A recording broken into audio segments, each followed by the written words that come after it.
Hey! Hi, everybody. Welcome back to the Stone Gauntlet. My name is Kenny Crook Irish Kirby. I am here happily watching a fireplace and not seething over my current game. Um, I will be taking care of video games today and host for your podcast. I am joined today by Spider Dude. Hello, Spider Dude here, and I am the movies and TVs guys. Also, obviously, the awesome one. Yeah. So says he.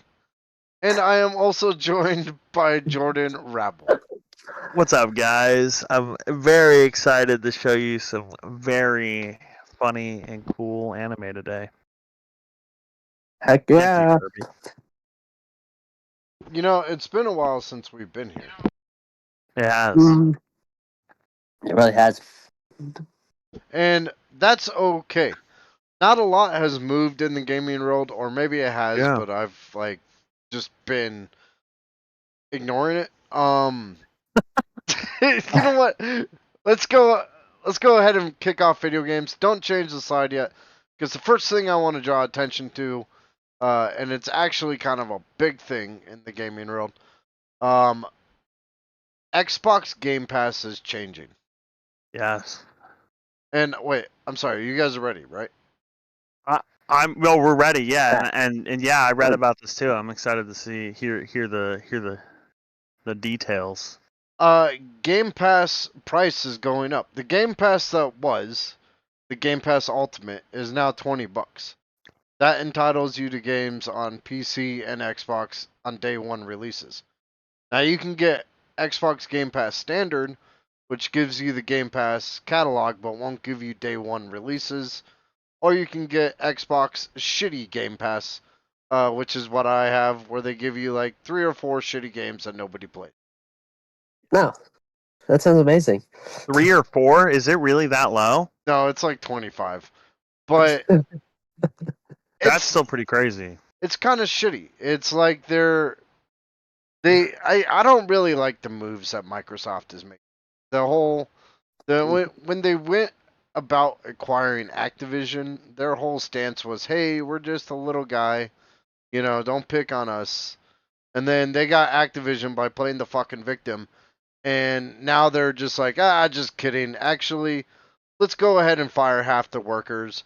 Let's get rid of studios that we bought and close them down. Not just like release their IP, but legitimately close them down.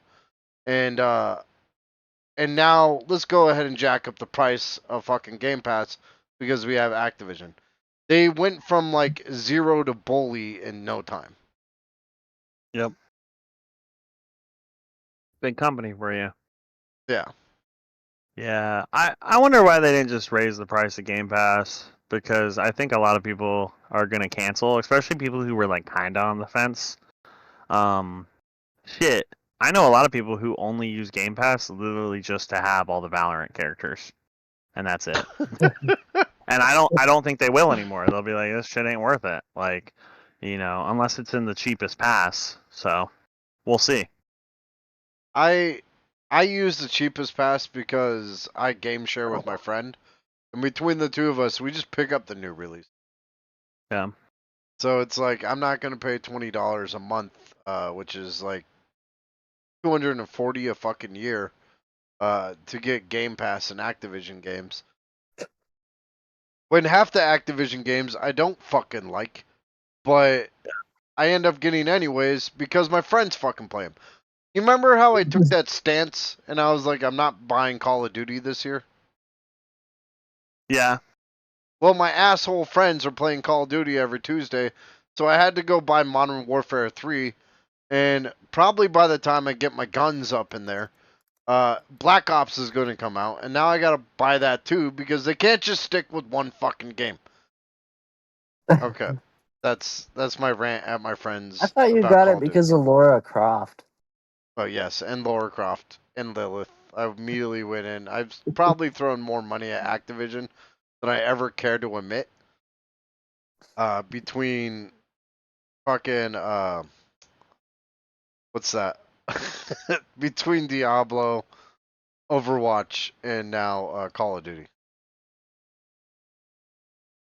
So how much is the highest Hey, pass in Microsoft? The new Game Pass, $20. $20. So it's comparable to PlayStation's, which is $18. But PlayStation, honestly, I feel like has a lot more. I don't know, Well, but PlayStation has better IPs. yeah, agreed. It's it's like PlayStation actually has a reason to do it to get its back catalog, so you can play like Ratchet and Clank, Sly Cooper, stuff like that. Oh, Sly Cooper, dude. What if I can? Mike, have you ever even played Sly Cooper? nope. Oh, Since, listen, I've learned to just be constantly disappointed in Micah, and that way, no, whenever he's he it's not his said stuff fault. like that. He's too young for. I Yeah, mean, yeah, I'm just not old. I played. Sly Cooper was what on the PlayStation 2. So I mean, Micah gets a pass on that one, but it hurts, man. I still think about Ruby the Crocodile with that fucking shitty rhythm game Oh, boss battle, dude. Do you know what I'm talking about? No, it's been a long Okay, time. I'll send it to you. She makes she's like gut gut gut like does like weird noises and shit, and it's like you have to like tap the button, and it's honestly, dude, to like 12, 14-year-old Jordan, that was my Ishin Sword Saint. So, Fuck you it. know. We're gonna get to each. Welcome, Lord of Oldor Frames, and thank you for joining the stream. Yo, Let's. what's up, Lord? So I guess we can all agree that Microsoft still sucks. And now that they're doing like full page ads on their Xbox, I'm beginning to honestly consider just moving full PC because Steam is kind of where it's at. Hell yeah. yeah. I've slightly moved over more to the PlayStation now, so it's like pulling Yes. up the Xbox. It's like, yeah, but like, there's good games that I can play in it. It's just I'm looking for something new, and they're not dropping anything new, and it's like same thing over and over again. Yeah. Dude, Yeah, and their big problem is. Oh, go ahead, man. you're supposed to have that realization when you're 30, okay? Just give it 10 years before you realize that the entire world is just redundant. No, I Yeah. realize that. Sometimes I just like to enjoy it, though. Before we move on from Xbox, do you mind if I ask you, Kirby, about a game? Sure. What did you think about the did you see the E-Day release for the new Gears? Yeah, I watched some of Microsoft presentation. Yeah. Uh, the E-Day for Gears looks pretty good. I think there was one or two other ones that they revealed. Oh, Doom Medieval sounds fucking dope. Yes. Yes. You know, Holy shit. I'm gonna be playing that, and now that going to be Sekiro, it's not if, but when. Yes. Um, I feel like I'll be more open to Doom's challenges than I was during Eternal. Yeah. Dude, yeah, that's cool, man. So you haven't beat Doom Eternal? Now I beat Doom Eternal, but it's the only game in the history of games that I had to dial down to easy. Ah.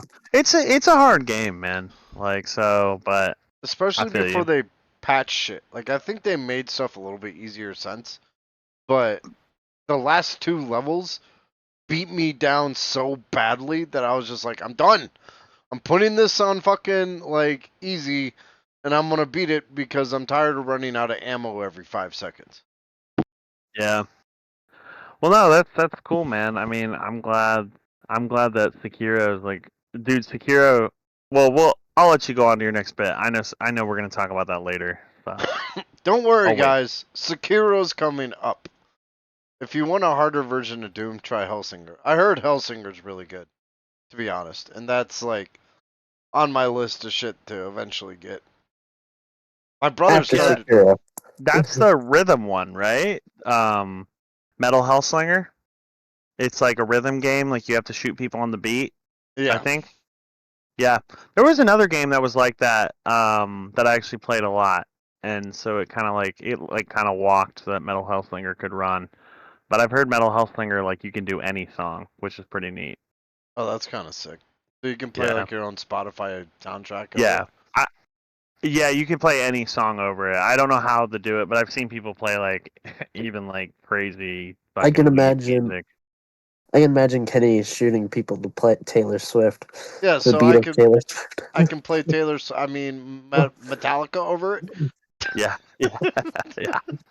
it.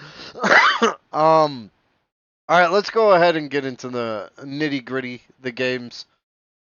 Boom, hit that button. Shadow of the Erd Tree is surprisingly off center, but that's okay.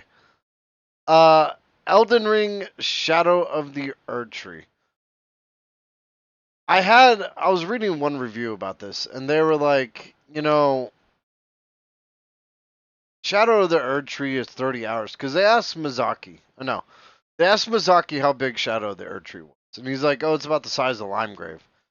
And the reviewer was like, "Shadow of the Erd Tree is about the size of Limegrave, in the same vein that Elden Ring can be beaten in 30 hours." Yes, technically it's true, but it's very, very much larger than that.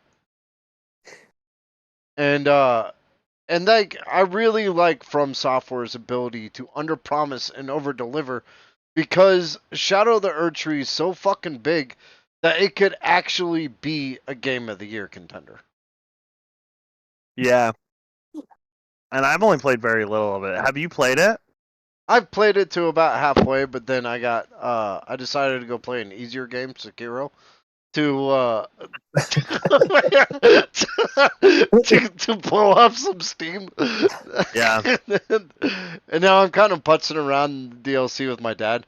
Uh, the DLC, man. Okay, so my dad restarted the game, and I'm like, "All right, Dad, I'm in the DLC. Let's get you to the DLC."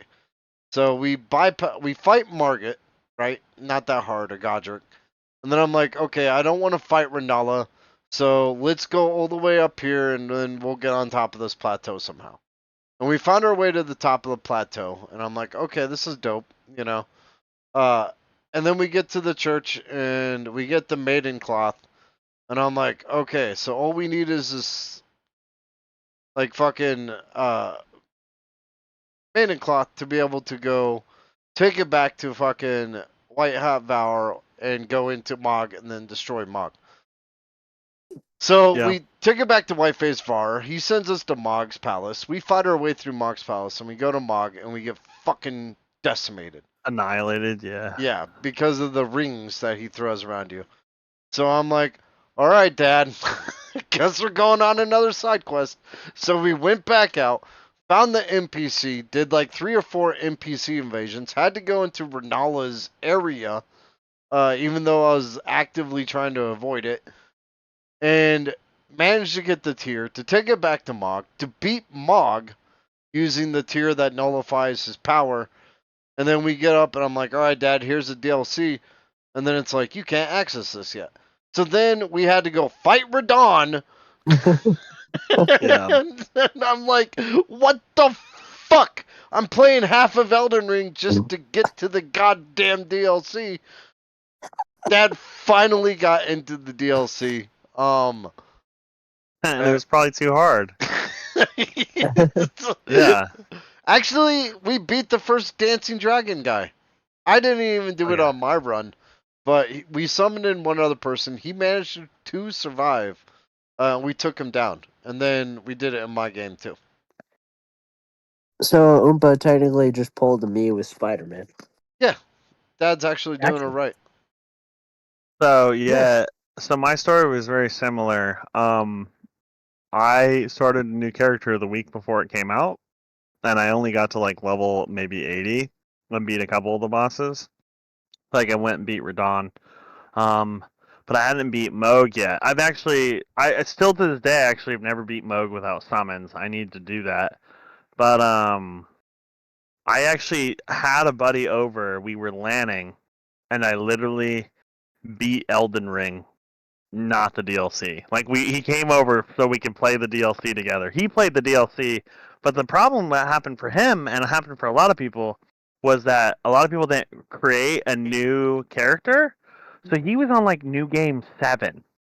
And so Oh the fuck. DLC was even harder for him. And so it was very frustrating for him because he was like, I know I could have beat this boss already, but I'm on fucking New Game 7. And he's like, I don't really want to restart and, build all that up again. So that weekend, I finally beat Elden Ring, which I have to take a lot of shit I've said about Elden Ring back. Because I used to think that Elden Ring. So Sekiro, there's no summons, there's no over leveling it. You just legitimately have to get good, right? You have to just get good. Whereas Elden Ring, I used to think, oh, you can just over level the content and beat it, which is not necessarily true. Like, it's true to a point, but dude, like the Elden Beast and like Radagon or whatever, like kicked my ass, dude. I was Yeah. so frustrated with that fight, like, and I just wanted to be done with the game. And I was just like, fuck this. But something, I slept on it and kicked his ass the next morning. But some of those bosses were hard, man. Like even being a high level, I was still getting my ass beat. So I have to, I have to eat crow there. Elden Ring is hard as fuck, and then the DLC is kicking my ass right now. The, So the DLC's on another level of difficulty. Because I figured yeah, out what they did. They lowered your stats. Like you go in and they lowered your defense and your attack.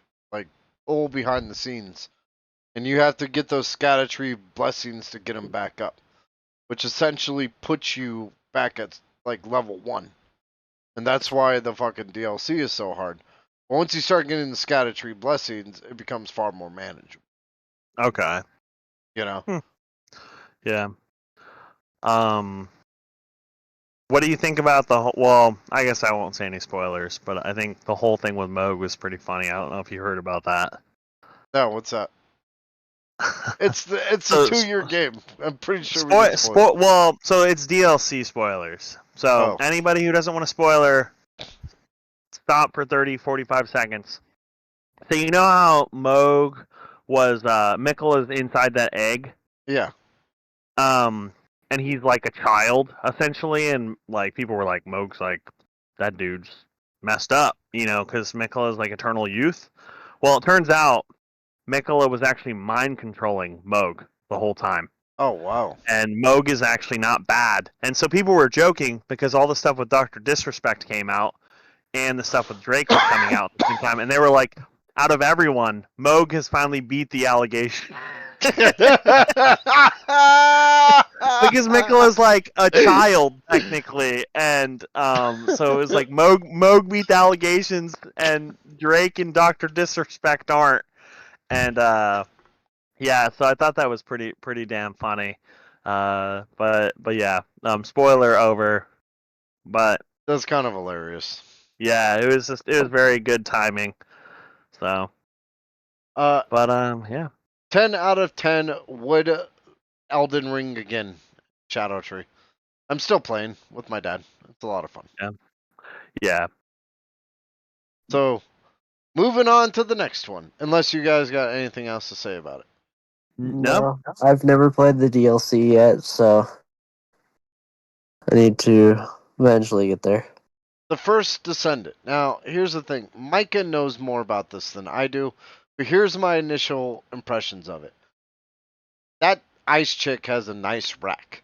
And she also has a pretty nice ass when you're like watching it run around.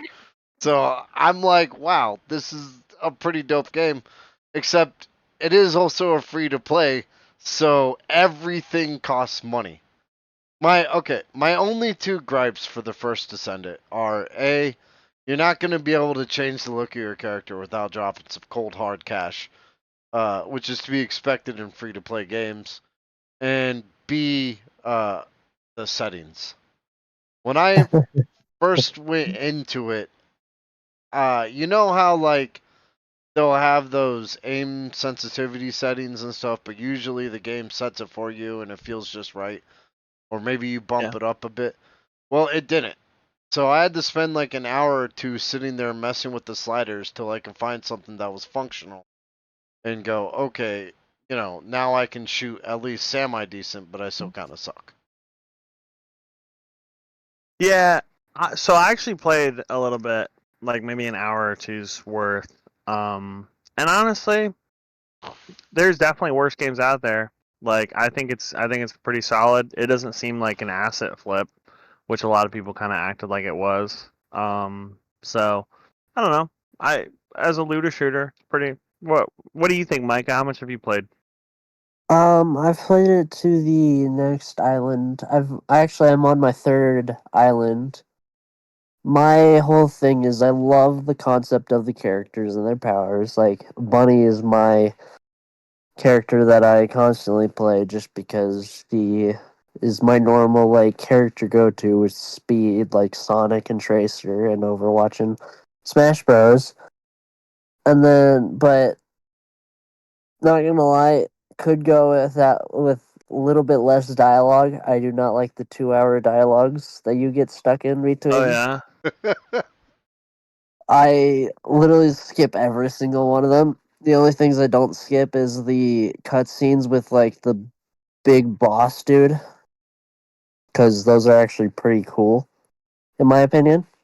There is a lot of talking.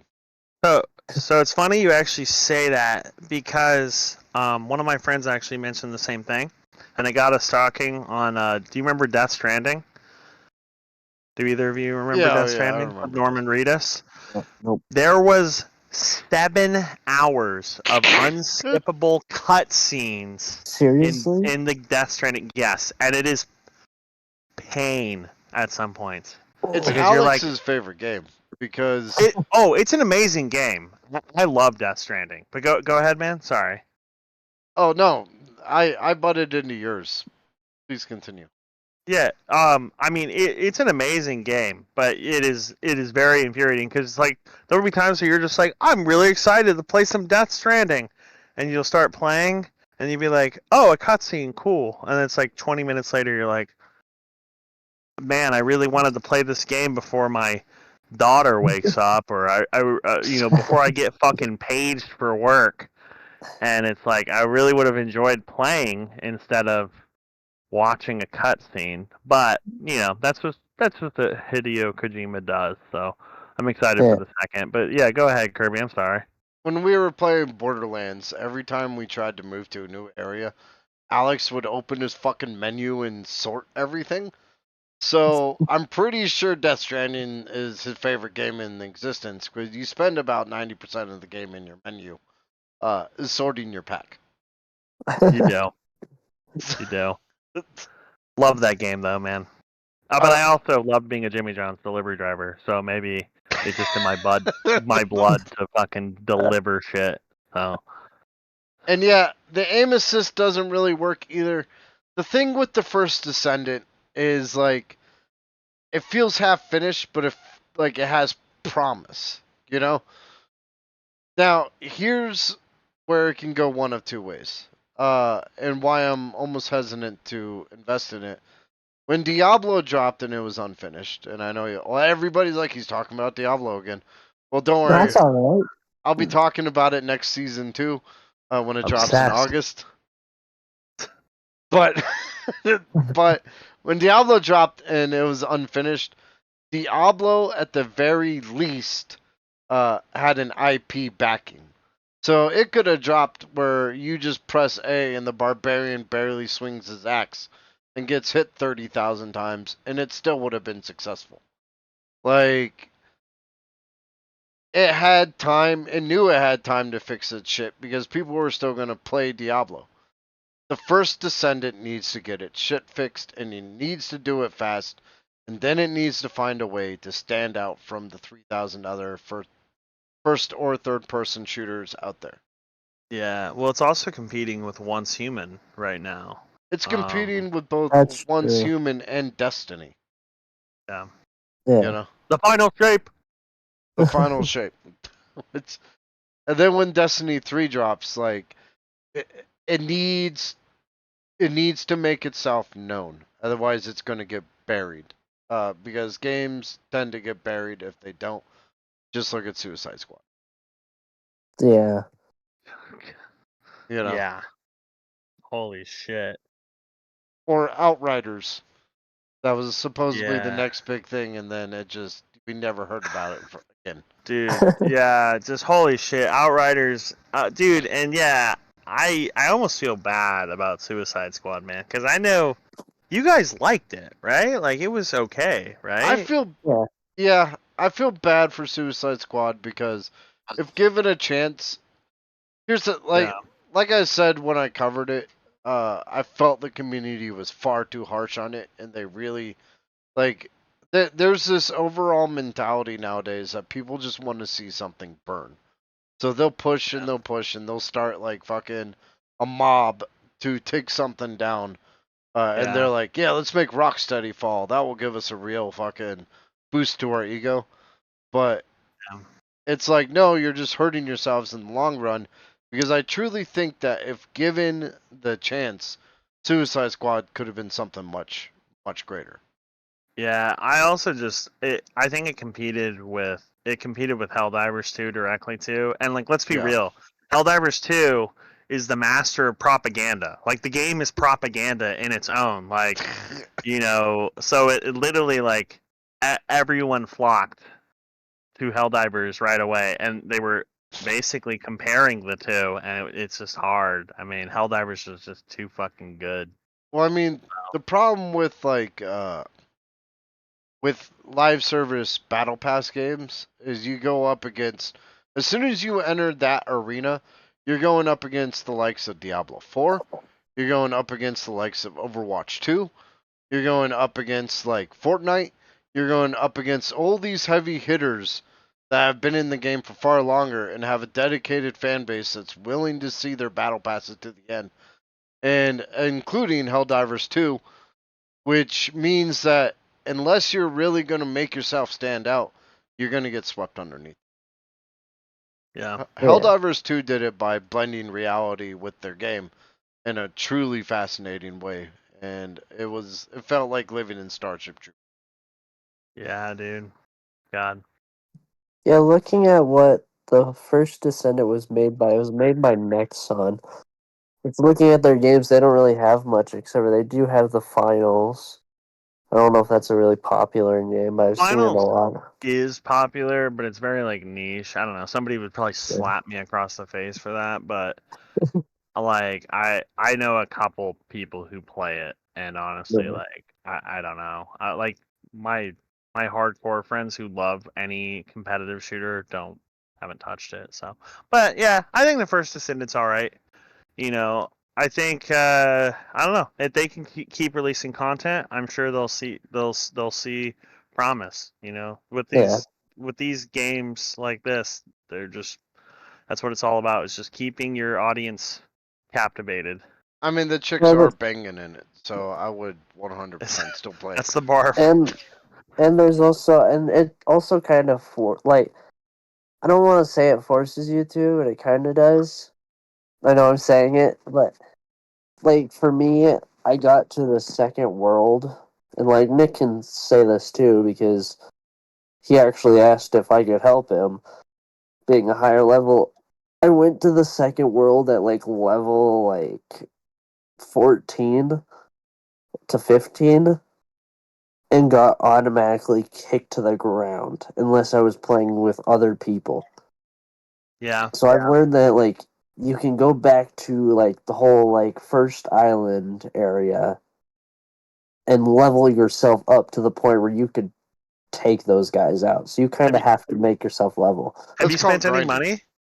Well, yeah. Have you What? spent money yet, Micah? You I only spent money. I only spent $5 to get Bunny a skin, just because okay? I wanted a cooler skin. But that was pretty much it. No, that's good to hear though, because it like the fact that you haven't spent money on it yet is pretty good. Like it means that there is actually content there without just like Yeah. being locked essentially. Yeah, Oh, cool. that's the other problem with free to play games is will it ever go pay to win? You know? Well, that's the problem is they gotta make money somehow, right? And Yeah. and I think the big thing with games like this is you should be able to pay to progress, pay for skins, but I don't think it should. You should be able to pay to like be better in in-game content. You know, like if you wanna pay to not play the game and just be at the in-game content, cool. Go ahead, man. Where's Fly that the in game. Sekiro? What'd you say? Oh, Where's the pay to beat yeah, Ishin in Sekiro? yeah. But you don't. That's different because you gotta earn that shit, brother. You're gonna feel so good. Yeah. Also, to answer Lord of All Frames, who said, I don't think you can use money to level up. You can't use money to level up your characters, but you can actually, like, buy stuff that'll make it, like, enhance certain things or get you in-game stuff. Yeah. So, like, the Yeah. guns, you can actually, like, because you have to, if you can try, you can make the guns more stronger. It's just they give you that option to buy that type of stuff and just skip it. Cool. I mean, Right. as long as it's like not game breaking, I think that's great. I think that's a good way to monetize. Because like old men like me who don't have any fucking time. Like if I really enjoy the game, I can be like, oh yeah, I'll drop $10. Like like that's worth more than spending like 5 hours to grind something, right? Yeah. Um, whereas people with the time who enjoy it, will spend the time. They'll get enjoyment for free. So Yeah.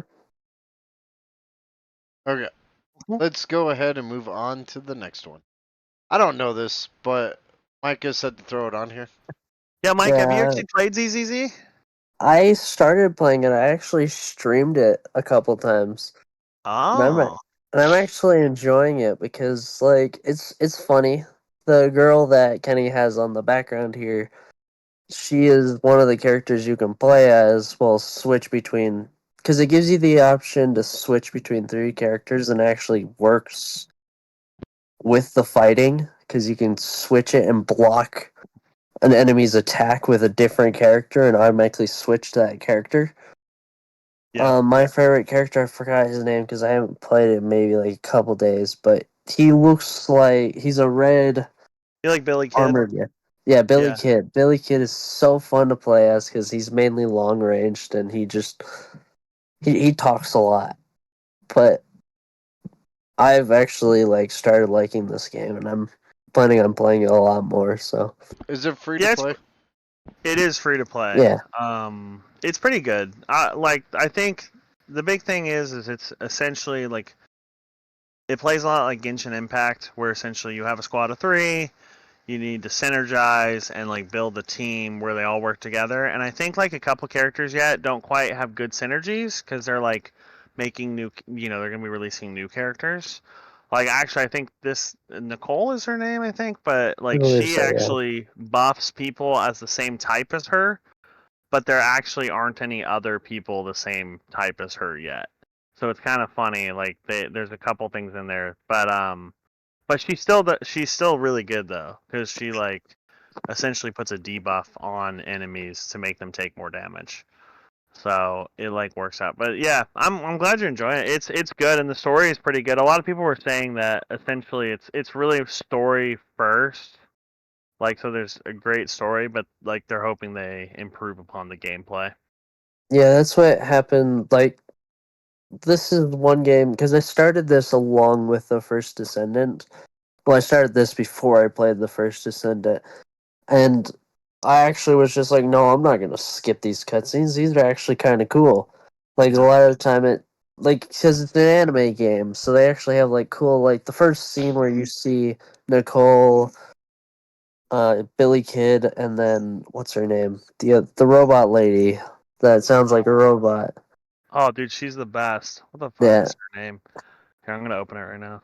So Go yeah, ahead they though. they have a whole beginning scene where it's just those three running through a building, and it just looks amazing. They're trying to plan this out, and then it'll switch to like this whole like new world, and then it'll go through, and then eventually it'll actually sometimes pull up like a comic book page type thing, which is like for like it's kind of like a cutscene, but you actually control it a little. Well, no, you don't control it, but it's comic book type flip page thing. It's The actually really story, cool. the story of the game for anybody interested is essentially there's like this area that you have to have a proxy to go in, like a guide. And so there's these little bunny robots that they're called, I think they're literally called carrots, and they lead the team through these like zones. And if people stay in the zone too long, they go insane.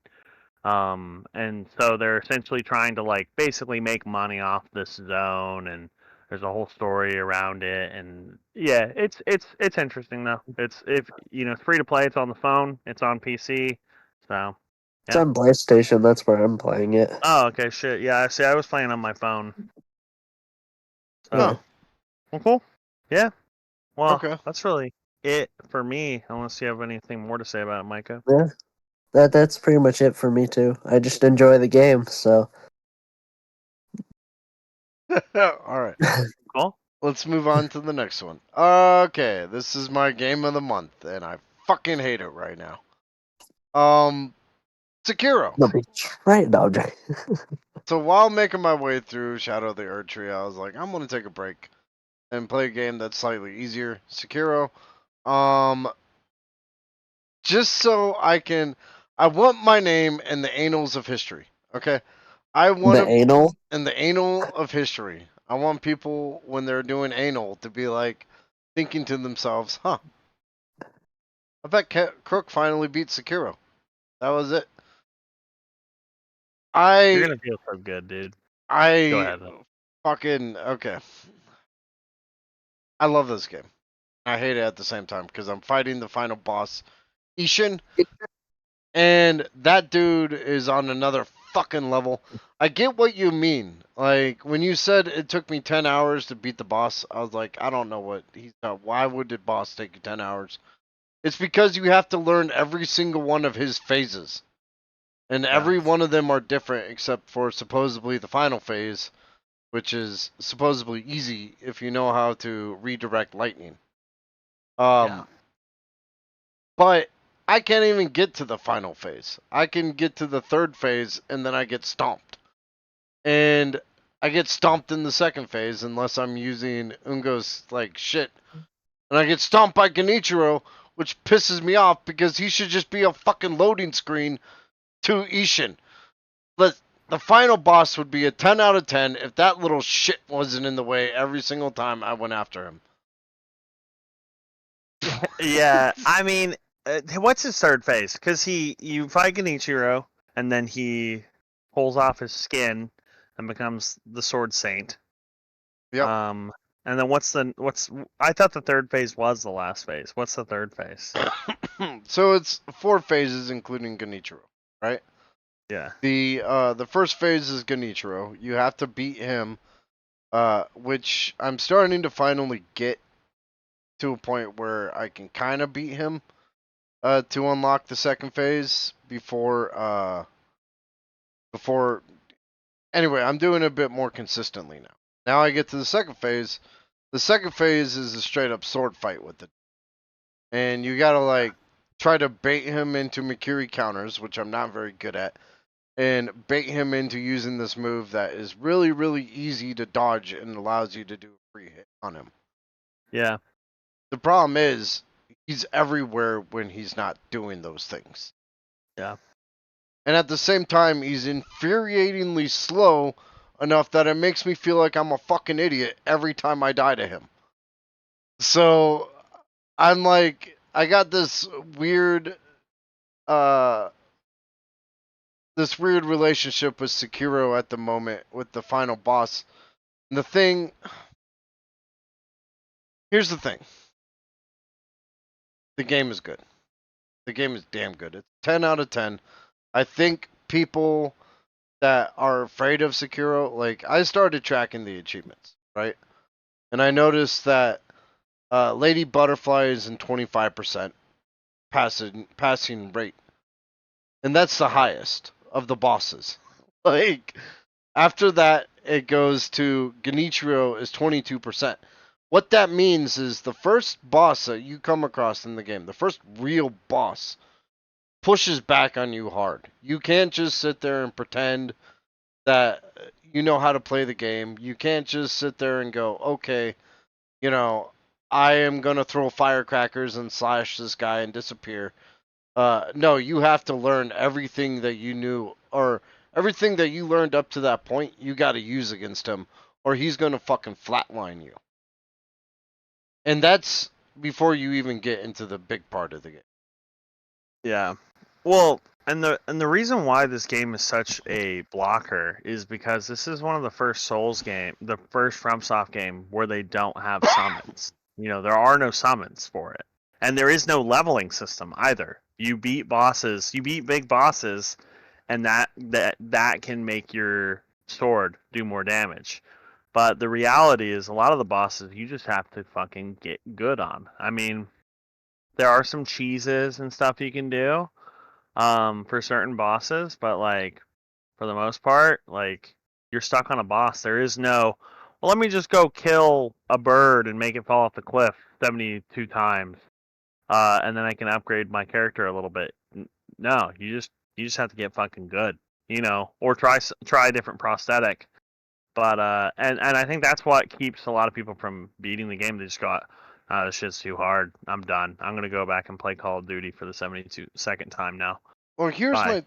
here's my theory on Sekiro. It breaks you. It's like the fucking military. There will come a point in everybody's game where Sekiro will legitimately break them. Yeah. And at that point you're just like, you know, you can be like 70+% of players and go, fuck this game. You know? Yeah. And you could turn away and say, man, that was a good game, but it's too hard for me, or that game is shitty, or blah blah blah. But if you overcome that, like if you go, I'm gonna take a day, I'm gonna fucking breathe, and then I'll reapproach the boss fight, and overcome that mental block, Sekiro becomes much easier after that. Yeah. Because then you begin to realize that you need a mixture of Goku's mentality of, if this guy beats me, I'm going to spar against him until I overcome him, and Naruto's mentality of like, I will get through this game no matter what. And if you do that, if you can combine both of those, you can make it through Sekiro. Yeah, dude, I'll be real though, man. I was very, watching you play, I was very impressed because you seem to dude, I struggle. Like when you told me, dude, that you didn't struggle with Lady Butterfly, like you didn't even consider Lady Butterfly the first skill check. I remember you were like, I got the Genichiro, and this boss is hard, and I was like, and you were like, yeah, dude, Lady Butterfly easy as fuck, and I was like, what the fuck, dude? Like I struggled, dude. I struggled with the Flaming Bull. Like I don't know what was up with that dude, but I like could not beat him. He blocked me my first time I played the game. Like I actually like quit, and I came back like a month later and replayed through everything. But so it was pretty nuts to me. And you're like, oh yeah, that shit was easy. It was easy as fuck. I was like, damn, you know. That's honestly, that's because once you get yourself in a certain mindset, uh, everything slows down. Like here's the thing, is like it's like Smash Bros, right? When you're playing Smash Bros, everything chaos and you're like, what the fuck? And like you're getting the shit kicked out of you, and then there's flaming fireballs out of nowhere, and then Ness does his goddamn special, and you're like, none of this makes sense. But at some point, after like the 10th or 20th match, you see right through the chaos and start going, if I dodge here, I'll be fine. If I block here, I'll be fine. Sekiro at first seems like it's chaos, but if you can get through that and look Yeah. past it, it starts to become much more manageable. Yeah, I also think Sekiro was my first ever FromSoft game, and so you played through Elden Ring, so you kind of already had that grit. Um, Yeah, I didn't Elden have Ring that grit. installed that in me because I had to beat Yeah, it twice, and then fucking Sekiro. I don't know. The first time I pulled off a fucking backstab, I was like, "Oh, this game is badass." And the reason Lady Butterfly didn't bother me as much as some people is because I had already reached my breaking point with the Ashina Elite. when he came in and was like, Oh yeah. the light speed attack that you have to, like, the only thing you can do is fucking parry. Yeah. And I'm like, the fuck is this? I threw myself at that dude like 15 plus times before I finally took him down. And I was like, oh, this is what they're talking about. And then when I defeated Genichiro the next day, which was like another 15 plus times, everything just clicked into place. I realized Sekiro is very much a stealth slash rhythm game, and it's all about finding that rhythm of the game. Yeah, I'm glad you played it though. You're gonna beat it, bro. I'm gonna beat it. And we're I'm gonna celebrate. I'm gonna earn the title of fucking Sekiro, so I can tell people that I beat Sekiro, and they can fuck right off. Whenever they say you're not a very good gamer or some shit, I'll just be like, oh yeah, go play Sekiro. And then they'll be like, I did boss rush mode on Sekiro, and I'll be like, okay, well fuck you too. Oh, dude, I haven't. I've touched Sekiro maybe like twice since I beat it, and honestly, I don't have the. I get to like. I think I get to the Guardian Ape, and I'm like, nah, this is all right. Like, I don't need to beat this game again. Like, that's okay. I don't know why, dude. Just the Guardian Ape and the way he throws shit at you, bro. I'm like, I'm done with this. So, I like, don't. There's I'm one done. thing I suck about in games is blocking, so I don't know. Well, Sekiro will teach you how to parry. Like, So, Yeah. yeah. Sekiro actually, like, I'll be real. I was disappointed when I played Elden Ring for the first time because I thought it was going to be more like Sekiro when it was actually more like Dark Souls. And I was like, what the fuck? I can't parry? Like, and people were like, yeah, well, you can parry. There's a sword art that can parry. And I was like, this parry sucks ass. This is nothing compared to Sekiro's parry system. Like, this blows. And then so I just had to figure out, like, I was like, oh, well, this isn't going to play like Sekiro. I need to change my mentality. So, well, I was actually reading about that. There's so yeah. Miyazaki, it's he oversees all the games, right? Yeah. It's Miyazaki, right? I believe so, yeah. Yeah, he oversees all the games, but he had a personal influence in Dark Souls 1, Dark Souls 3, and Elden Ring, where he helped build those games. Like, he was much more involved. His understudy, who's going to be CEO of the company when he leaves, uh, was actually the main game director of stuff like Bloodborne, Sekiro, and Assassin's Creed, or not Assassin's Creed, but Armored Core. And Yeah. you see the difference in their styles, which is crazy. Yeah. Because Yeah, 100%. Yamamori is far more frantic, fast paced, like Bloodborne, Sekiro, and just being like more about getting up in the enemy's face. Whereas Dark Souls and them is measured and Yeah. being calm. And like both of the styles kick ass. So they've got like a winning fucking company. Yeah. But no, man, I'm glad you're playing Sekiro. It's awesome. I'm really looking forward to you joining the ranks. And here, actually, let me find something really quick. I haven't hung it up in my basement yet, but I have the display you got me. If you remember a long time ago. Where is it?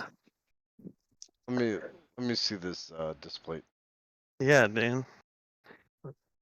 Yeah, dude. I'm gonna get it up one day. Whenever I actually have walls. That's Sekiro. Yeah, dude, you got it for me. Oh, well, see, I was actually having you hold that until I beat Sekiro. So you. Oh, you want me to send it back? Okay, I got you. Wow, dude. No, You know what? As soon as I get like, if I beat Sekiro, no, not if, when I beat Sekiro, I'm naming my next Diablo character Sekiro. I'm gonna buy a display to Sekiro. I'm gonna fucking buy a shirt that says I beat Sekiro. You You fucktards. should buy a gaming chair too. Yeah, Sekiro gaming chair. Sekiro gaming chair. Add to your gaming chair collection. I'm gonna put a billboard up in Salt Lake City that says Crook Irish beat Sekiro. You know, I can imagine that you just pay like how much ever money you need for a billboard, and then be like, boom, Kurt beats Sekiro. But first, I gotta earn that title. Here's a question for you, Jordan. The third iteration of the fight, everyone's like, just use the umbrella, sneak up on him, and attack him. But when Hmm. I do that, and I just get pummeled to death until he breaks my posture and like kicks me halfway across the arena. Yeah. I didn't use the umbrella either. I tried. I didn't like it. Because I think that's when he's like shooting you, right? He has the Yeah. gun in the third phase. Yeah, what you're supposed to do is when he gets out his gun or whatever, that's when you're supposed to do the umbrella and then like use it against him. Okay. So when he But becomes the Glock Saint, that's when you yeah, use the fucking umbrella. yeah, when he whips out the gat, The gap. that's when you yeah. Dude, I was reading about like the inside jokes of Sekiro. One of them is the Glock Saint, where like he should just bust out a fucking handgun and start shooting at you. You know, because that's how ninjas do it in Yeah, samurai. dude. And then the other Yep. one is the Miss Noble. Yeah, what part about the Miss Noble? I can't really remember the Miss Noble perfectly. What part did you struggle with? Okay, so the Miss Noble is is okay. Everyone on Reddit and everywhere that's probably played Sekiro will tell you that the Miss Noble is the hardest boss in the game. And I'm gonna be the one to maybe ruin the joke here, because someone on Reddit did it. But Miss Noble is someone you can death blow from above, and then when he attacks you, he just like feebly throws punches at you like an old man that does like 30 damage and doesn't even hurt you that much. You're telling me you Uh, beat up an old man? okay. I Wow. was wondering why you Wow. said that because I was like, I remember the Miss Noble being fucking a joke. he, So he is a joke. okay, okay. I was confused. I was like, did he have like a first part before you actually got to go kick his ass in his little temple? So That people struggle with. But uh, gotcha. I was reading a Reddit post about it, and this guy was like, "Guys, was Miss Noble really that hard for you all? Because I like death blowed him and then punched him once and he died." And Reddit was like, "Oh, you must have got the secret glitch of like the two death blows." And like it's just comment after comment like, "How did you beat Miss Noble? What's your strategy?" And it gets Yeah. like all the way down to the end. You literally have to scroll through like 2 or 3 pages. And this guy's like, "I'm gonna get downvoted to hell for this, but yes, it is a massive joke within the Sekiro community. Nobody understands why Okay. this guy is a mini boss." Yeah, dude. Because I was when you said that, I was like, huh. I was like, I remember just backstabbing him immediately and him being dead. I can't believe you Um. guys would kill an old man like that. Listen, Oh. Poor senior citizens. Lord of Old Door Frames, to answer your thing, I mean, samurai using guns is historically accurate. Ishin was my friend throughout the entire fucking game. He was just sitting there drinking sake and, like, telling me stories about his past. And then next thing I know, like, I'm there to finish my duty. And fucking Ishin's like, well, gotta go get my gat. Gotta get the cat out. For no So reason, gonna have to fight Sekiro. Oh, so you made your only friend in Sekiro angry. Yes. Nice. well, you're friends with little boy too. Yeah, and a big tough guy that I got killed because I wanted to buy upgrade material. Wow, Oh, dude. wow. Wow, dude. Yeah, you Who? can What if I just basically did that to you? Like, come on. you can send them to heaven or send them to a merchant for manual labor. But it increases his stock, so I went ahead and did that. Also, for everybody out there that's thinking about playing Sekiro and is turned off by the game becomes harder when everybody starts getting dragon rot. I'm here to tell you that's bullshit. I've died 3,000 times. Uh, I've had pretty much everybody in my game get dragon rot. Nobody dies. The merchants still sell you shit. All it does is it halts all progress on the side quest with that NPC. So you can die 1,000 times to a boss, finally overcome the boss, clear the dragon rot, and then continue your side quest. Yeah. Yeah. Yeah. It's perfectly fine to die in that game. Yeah. There's no drawback. It's one of the last few games where you have to actually earn it. You really Like, do have to earn that there's title. no summons. There's no summons. You have to fucking earn that shit. You know, like every boss is you. So But I will be Sekiro one day. I'm not gonna beat the Demon of Hatred or Owl Father because fuck those guys. Uh, supposedly the Demon of Hatred is actually easier than Ishin. So you I pick the mean, harder route. I either defeat the Demon of Hatred and then go fight Ishin, or I just skip the Demon of Hatred and go fight Ishin. Like, I grinded out 2 more levels for my sword because technically, Jordan, you can level up in that game. You can over level in that game using the Dragon Mask, but you have to be really, really, really patient and really willing to like grind out levels. Really? There's other ways that you can. I didn't know about that. What's even the Dragon Mask? If you can, you don't get it till like right before the Divine Dragon, which by the way, that boss fight is like the easiest thing in the game and far more reminiscent of a Zelda boss fight. I fucking loved it. But you can get 3 pieces of mask throughout the game. You buy one at a shopkeeper, you get the other 2 from the pot merchants. And when you Okay. buy all 3 pieces of mask or of the mask, you can increase your sword by 1 level for each 5 skill points. Oh. Okay. I didn't know that.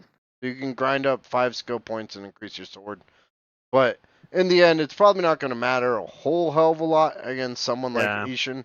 Who will Yeah, still, because you still have to dodge everything and yeah, block you it all. So. can't just swing all the time. Fucking Ishin, piece of shit. I'm thinking firecrackers.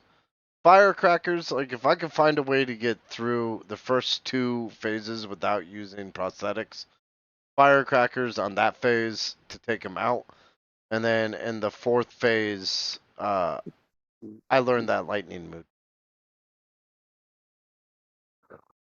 I hope when you get to the fourth threes, man, you're able to just wipe them out right away and do the lightning move right. But alright, well, cool.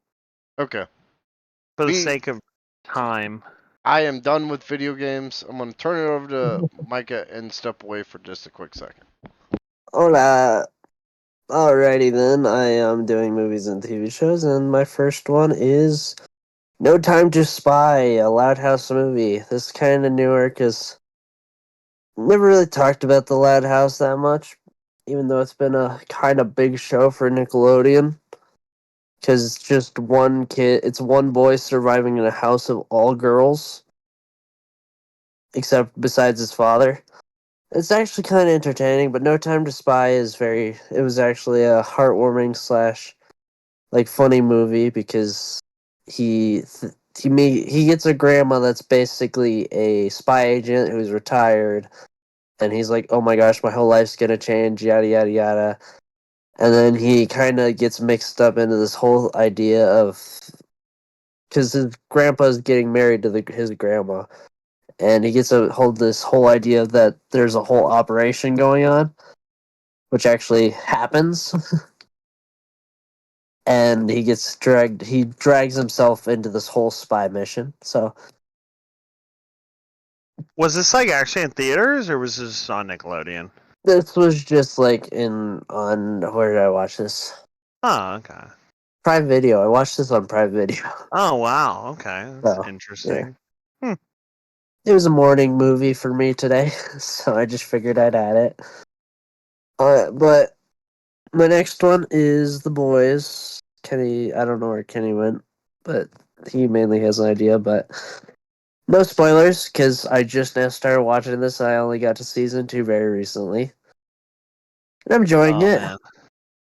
And I heard that season 4 came out, and I think Kenny said he loved it. I don't know where he went, but No, no, I haven't started watching the new season yet. But The Boys is dope. And actually what's funny is I actually am I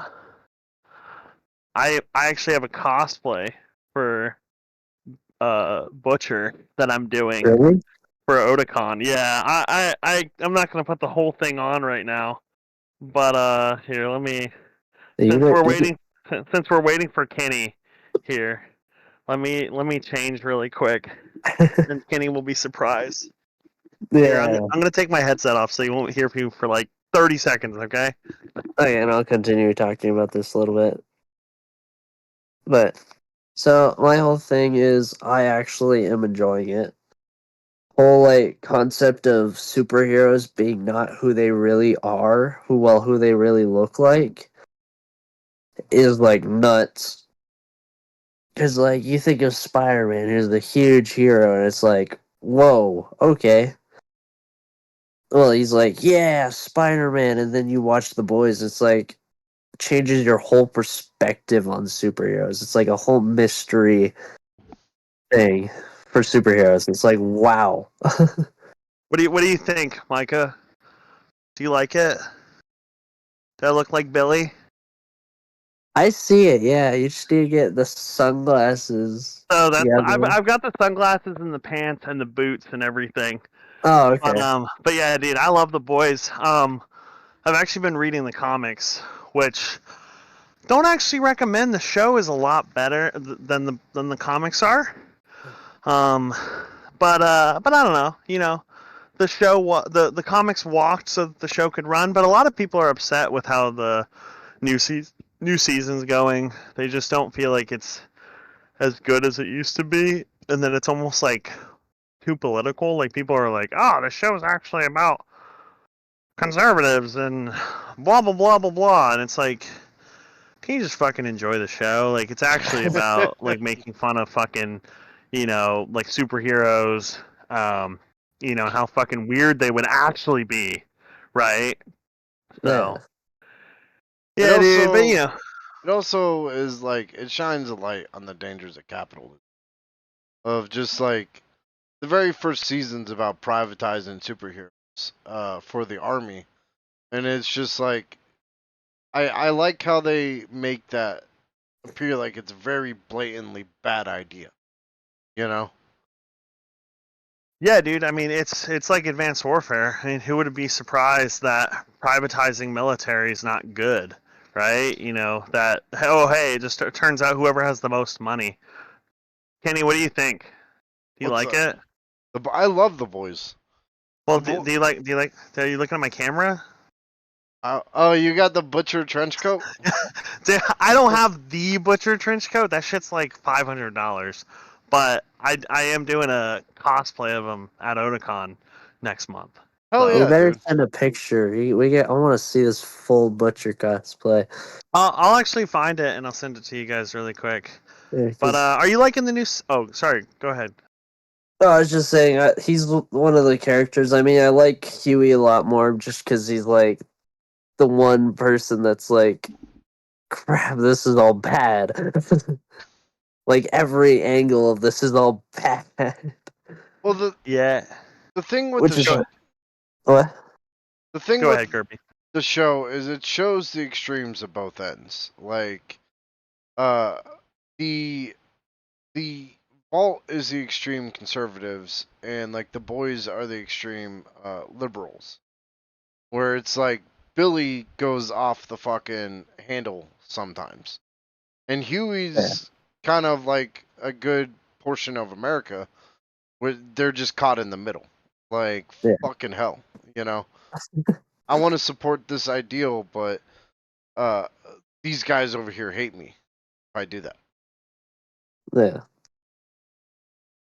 And Which is Huey probably comes why I like around Huey though. the most.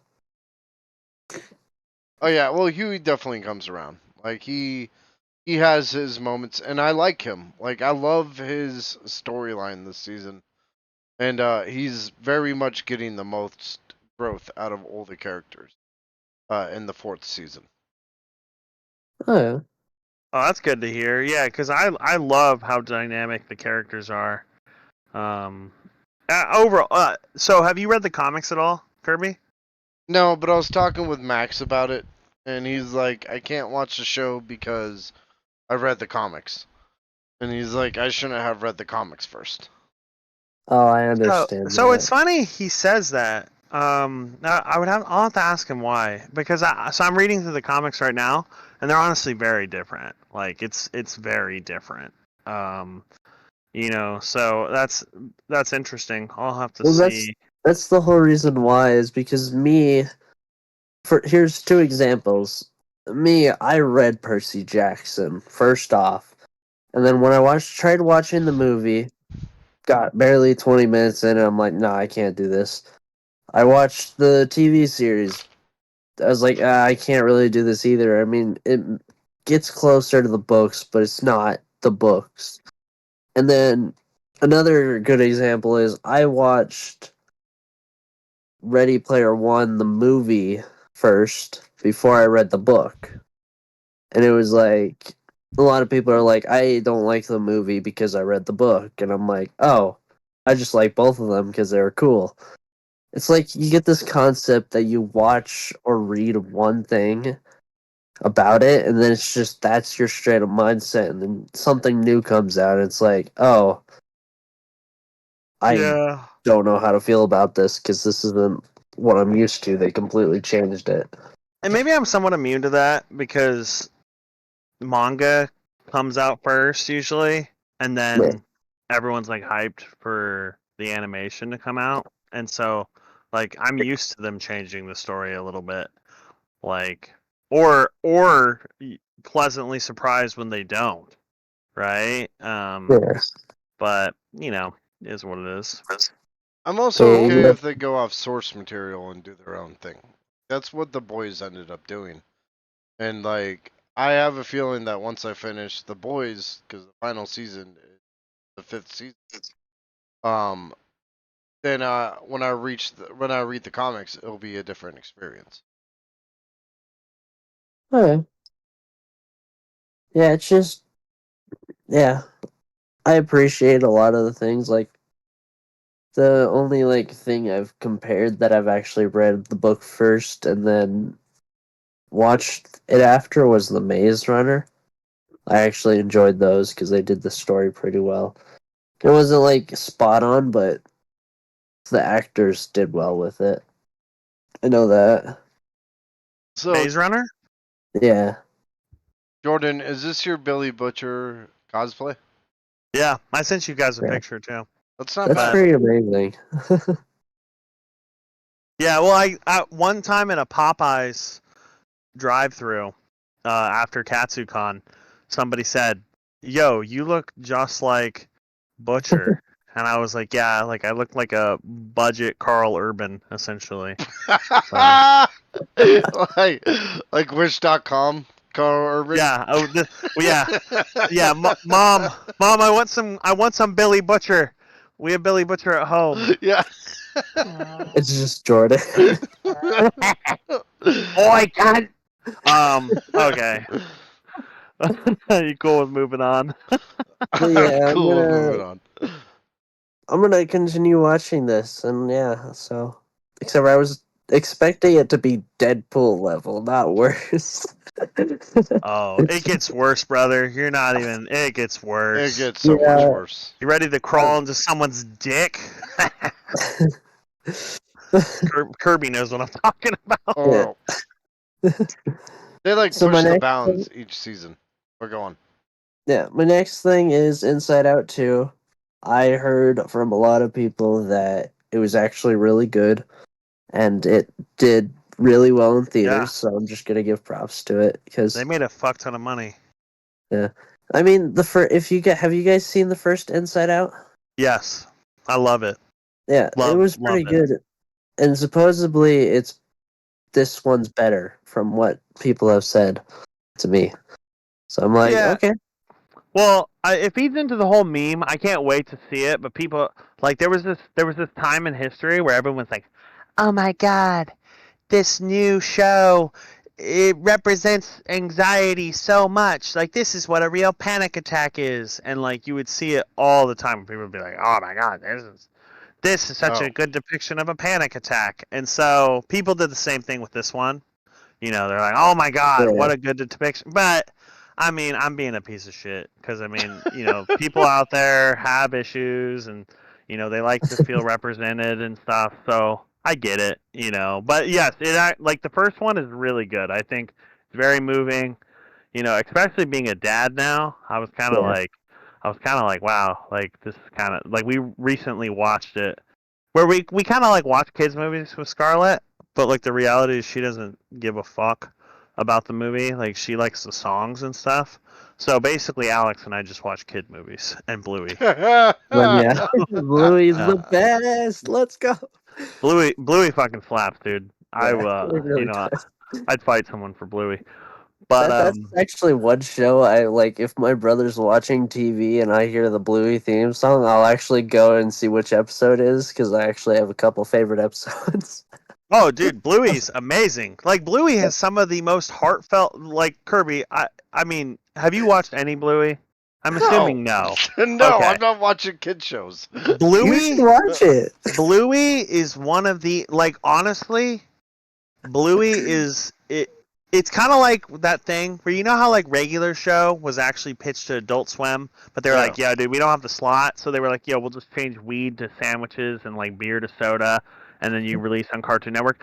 Bluey, honestly, there are times where like I know it's always a kid show, but the how the parents interact and stuff, I'm like, this is like a parents show, like you can legitimately watch it and be like oh man, like I relate so fucking heavy with these two parents. Um, and so it's just it's crazy, man. And actually, there's some statistics. Bluey, so on Disney Plus, like 35% of the viewings on Disney Plus is fucking Bluey. Not even Disney shows, but fucking Bluey. Yeah, 35%. There was more people who watched minutes of Bluey than minutes of Suits in the year 2023. And Bluey is a children's show that is like 10-minute episodes. Insane. yeah. And I as mean, I one of all door frames, he literally just said, "I heard that therapists use that." Oh wait, never mind. We're He's talking talking about about Inside Inside Out. Out.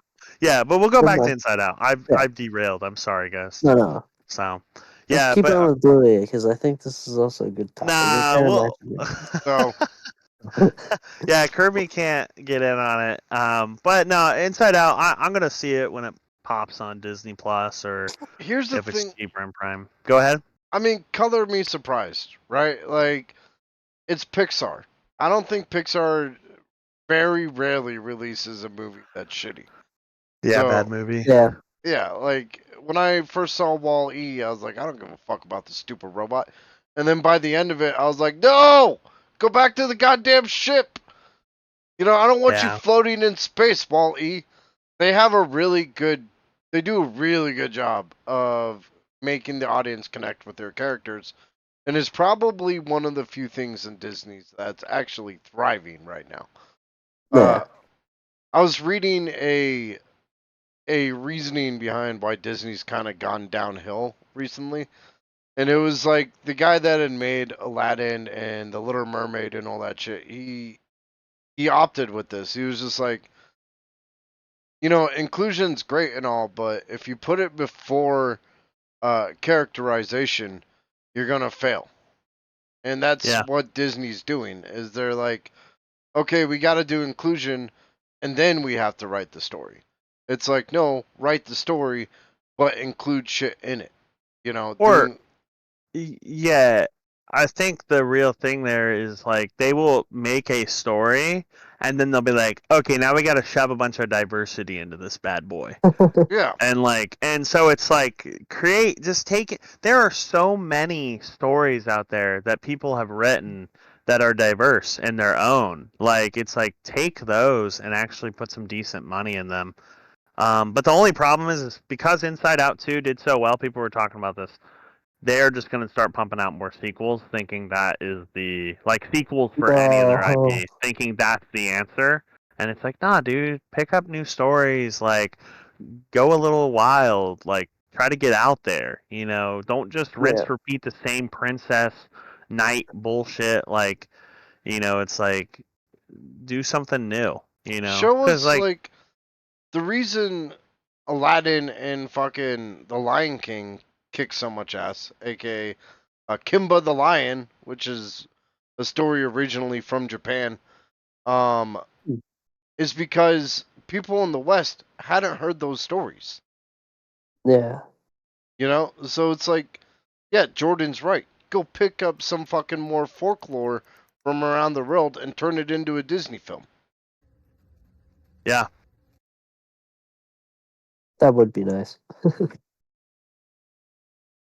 Okay, I'm done ranting about Disney. Yeah, you're good. But I do have one question for you. Oh, Yeah.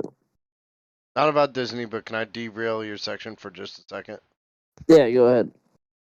Anybody here seen or heard about Longlegs? yeah, I watched it. How is it?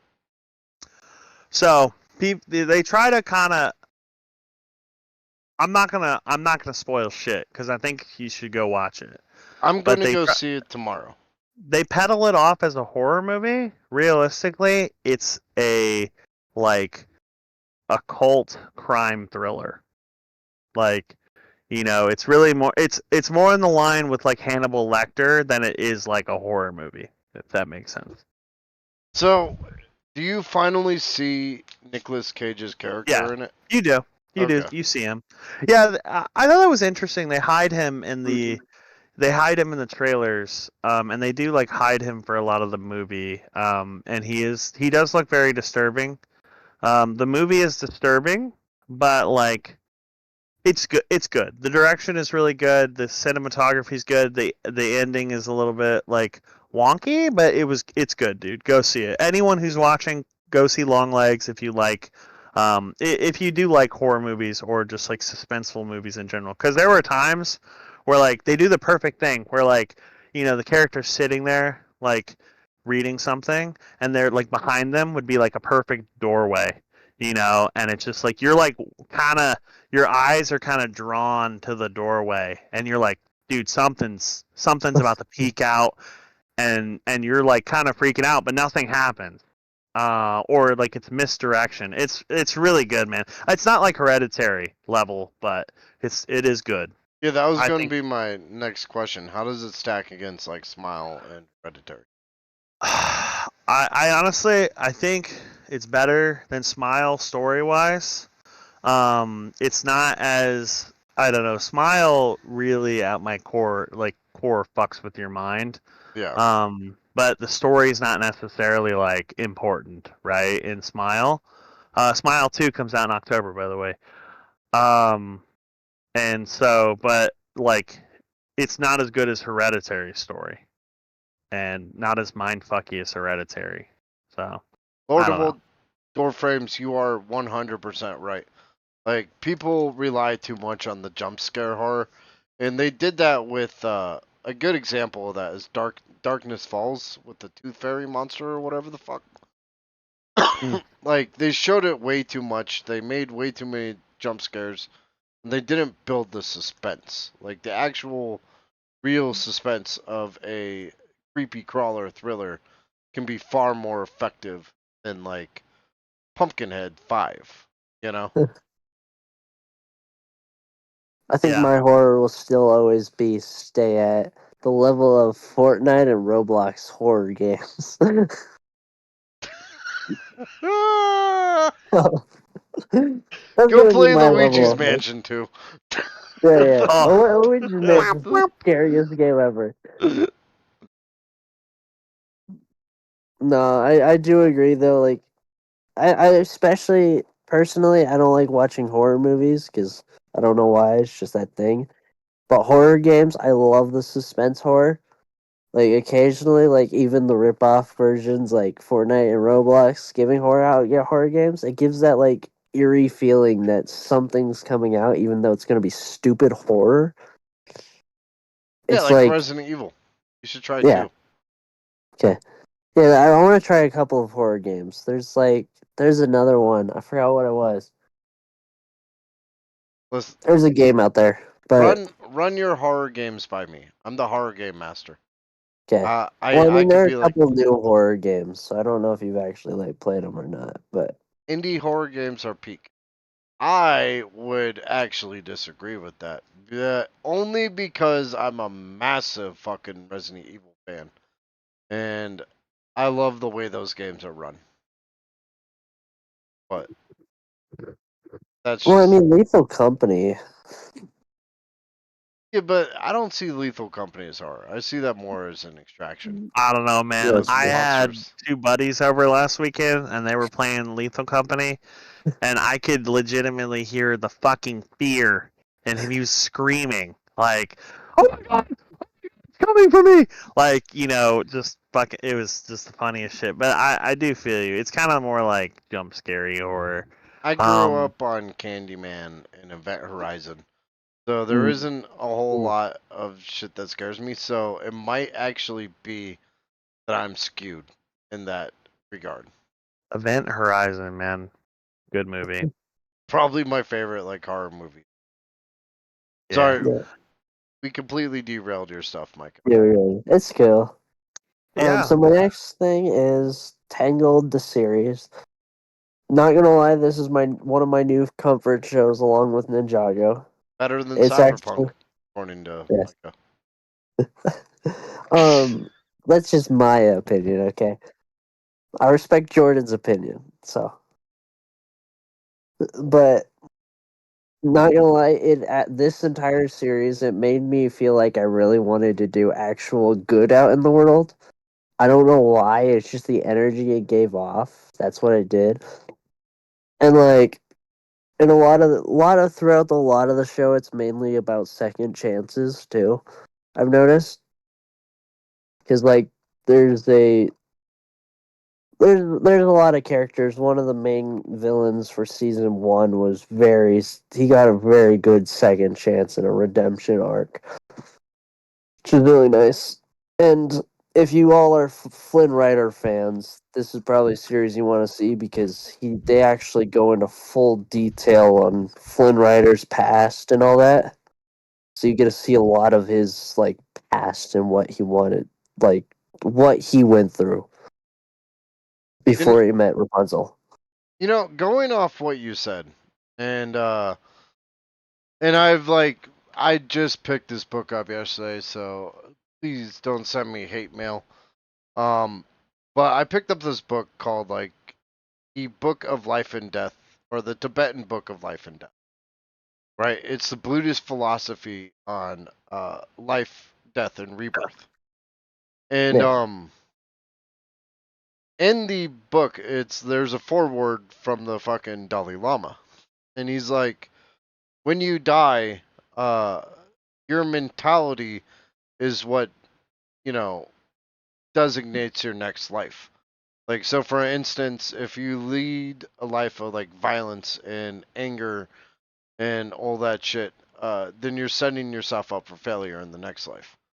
And he's like, uh, the best path to making sure that like the dice are loaded in your favor, is to lead a far more calming, beneficial, and helping society life. And that's what, like, when you said that the Tangled kind of gives you good vibes, it's because what we consume and do on a daily basis, and I'm pretty bad at this because I'm playing fucking Sekiro, but dictates a lot of how we interact with people. So if we're sitting there like playing violent games and listening to violent podcasts and digging ourselves into the occult like me, uh, anger tends to become second nature. But if we decide to invest ourselves in something like Tangled and go, or Paddington for that matter, yeah. I was uh, about to say I have a cure for you, Kenny, for your whole Sekiro problem. Just have Paddington playing next to you while you do it. I might watch it back to back. But I think that would set us generally in a better moonset and probably swing the mentality of humanity to the more positive. It's just we're so enraptured in ourselves right now because of the things that we surround ourselves with. Yeah, Damn. that was very wise. Yeah, dude, that's a crookism right there, bro. I'm telling you, he's played so I much was gonna, I was, Sekiro that he's became yeah, what's his face? I was gonna make a joke and say like, well, Micah, you want to do good in the world, I'm gonna do extra bad just to make sure to outdo your good. But now that kind of just feels fucked up to say. So Wow. No, it's kind of funny you say that because I mean, no, dude. I actually, I mean, I have not enough time. I will never watch the Tangled series. You should Um, let your daughter watch it. I think she but would but enjoy it because you there's a know lot of. what? Well, I like the art style. So here's the thing: is I could eat crow on this later, but I fucking hate like Coco Melon and those. Like Oh, I think they just like are crack cocaine for kids. Like the amount of scene changes and stuff, and I don't like that 3D animation.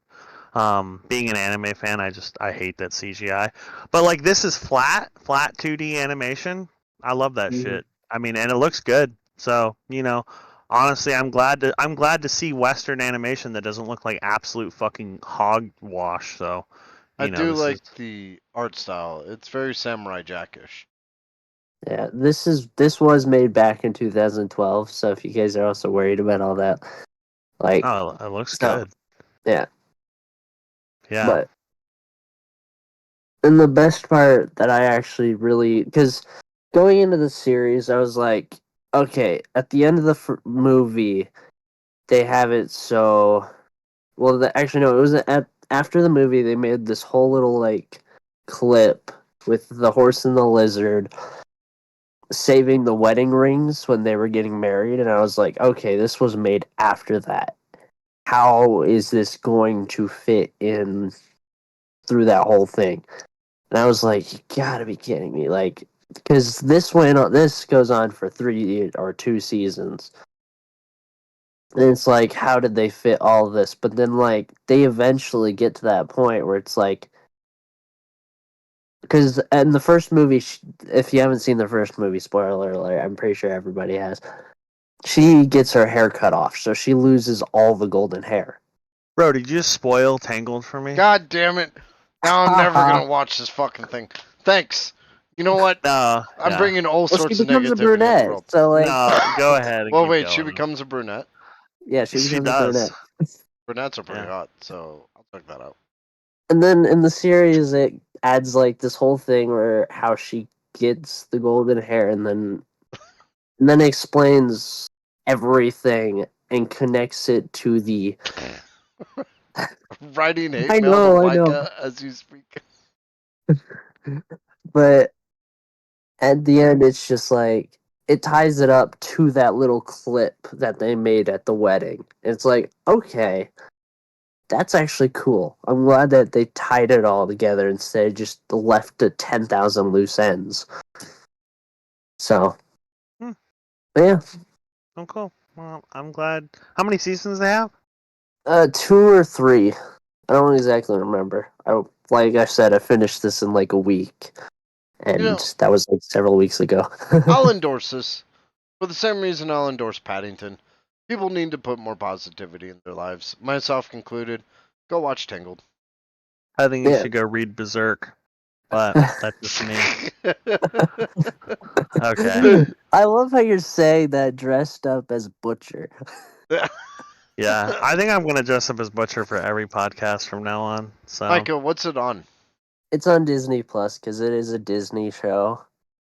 But yeah, and hey, Nick, if you do want to watch it, I know this is like weird. I will give you my Netflix account because I've got one spot. I mean Disney Plus account because I've got one spot open. So Don't you use my Disney Plus account? no, I don't. What? I mean, if you see Micah on there, it's most likely from the past Okay, I'll before get I rid of bought it. my own. So yeah, you can get rid of it. okay. Yeah. So my next thing is Captain America: Brave New World. They finally released the trailers for this, and as you can see, one of the biggest hits was Red Hulk finally popping up. And in this scene, he actually has.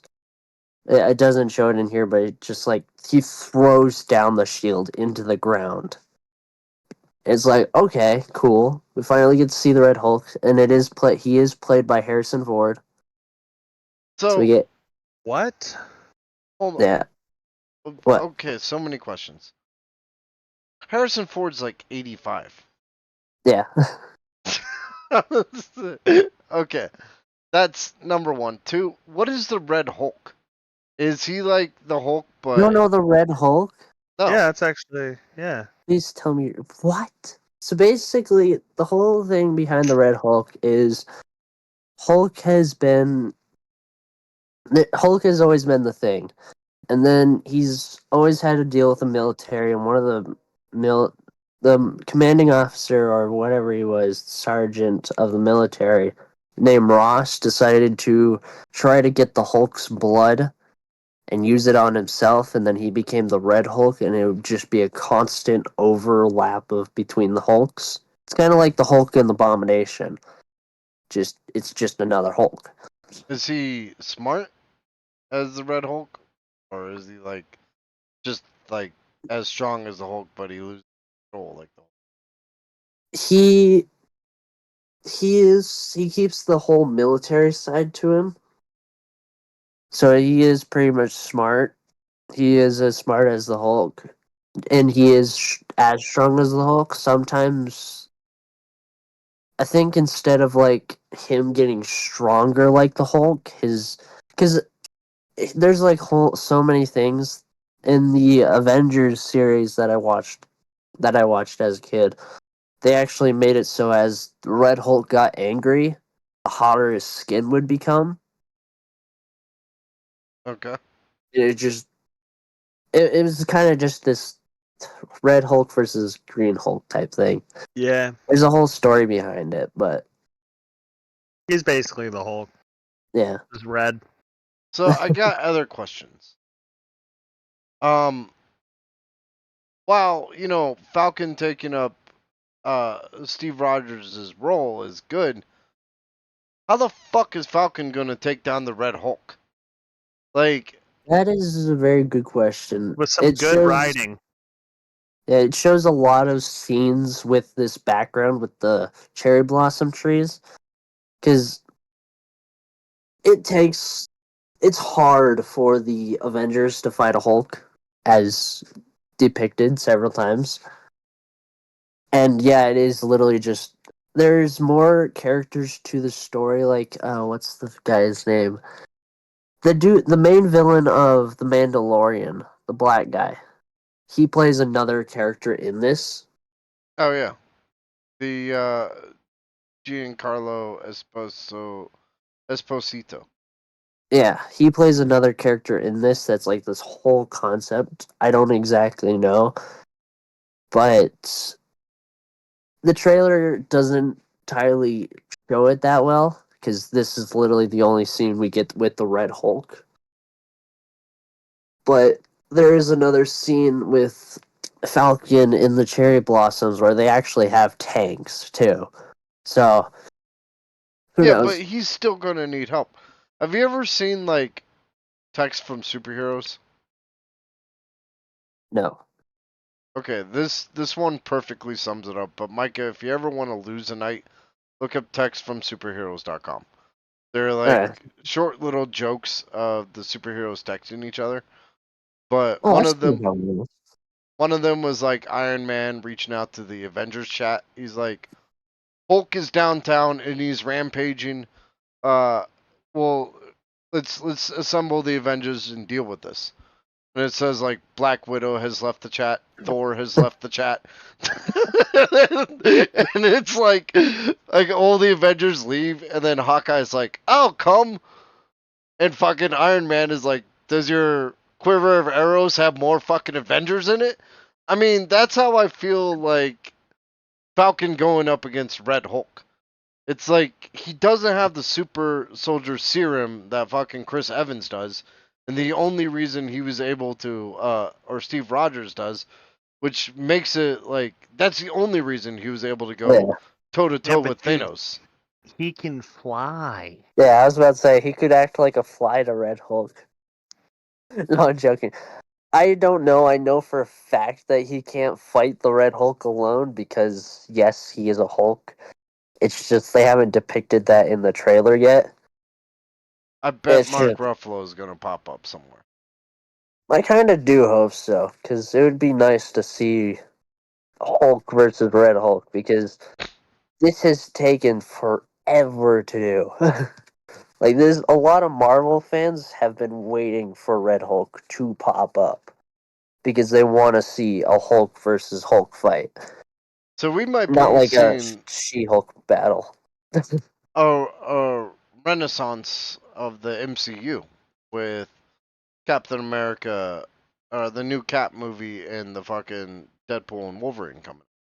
Yeah. Okay. Well, have you heard Potentially. with? Well, actually, I'll explain that later because I have it up here still. Because yes,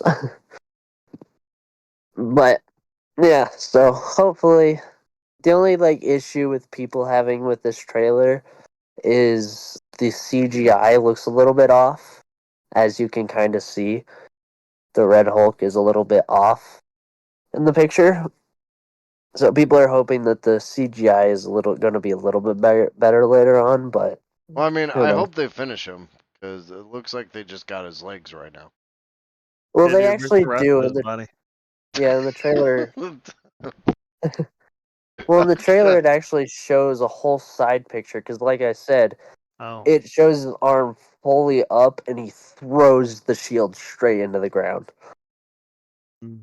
So you get to see the whole like Red Hulk figure. Okay. So Maybe I'm just getting older, but I think I'm starting to like settle more and more for mediocrity. Like I used to be, well, actually, that's not how lightsabers turn on in the Star Wars universe.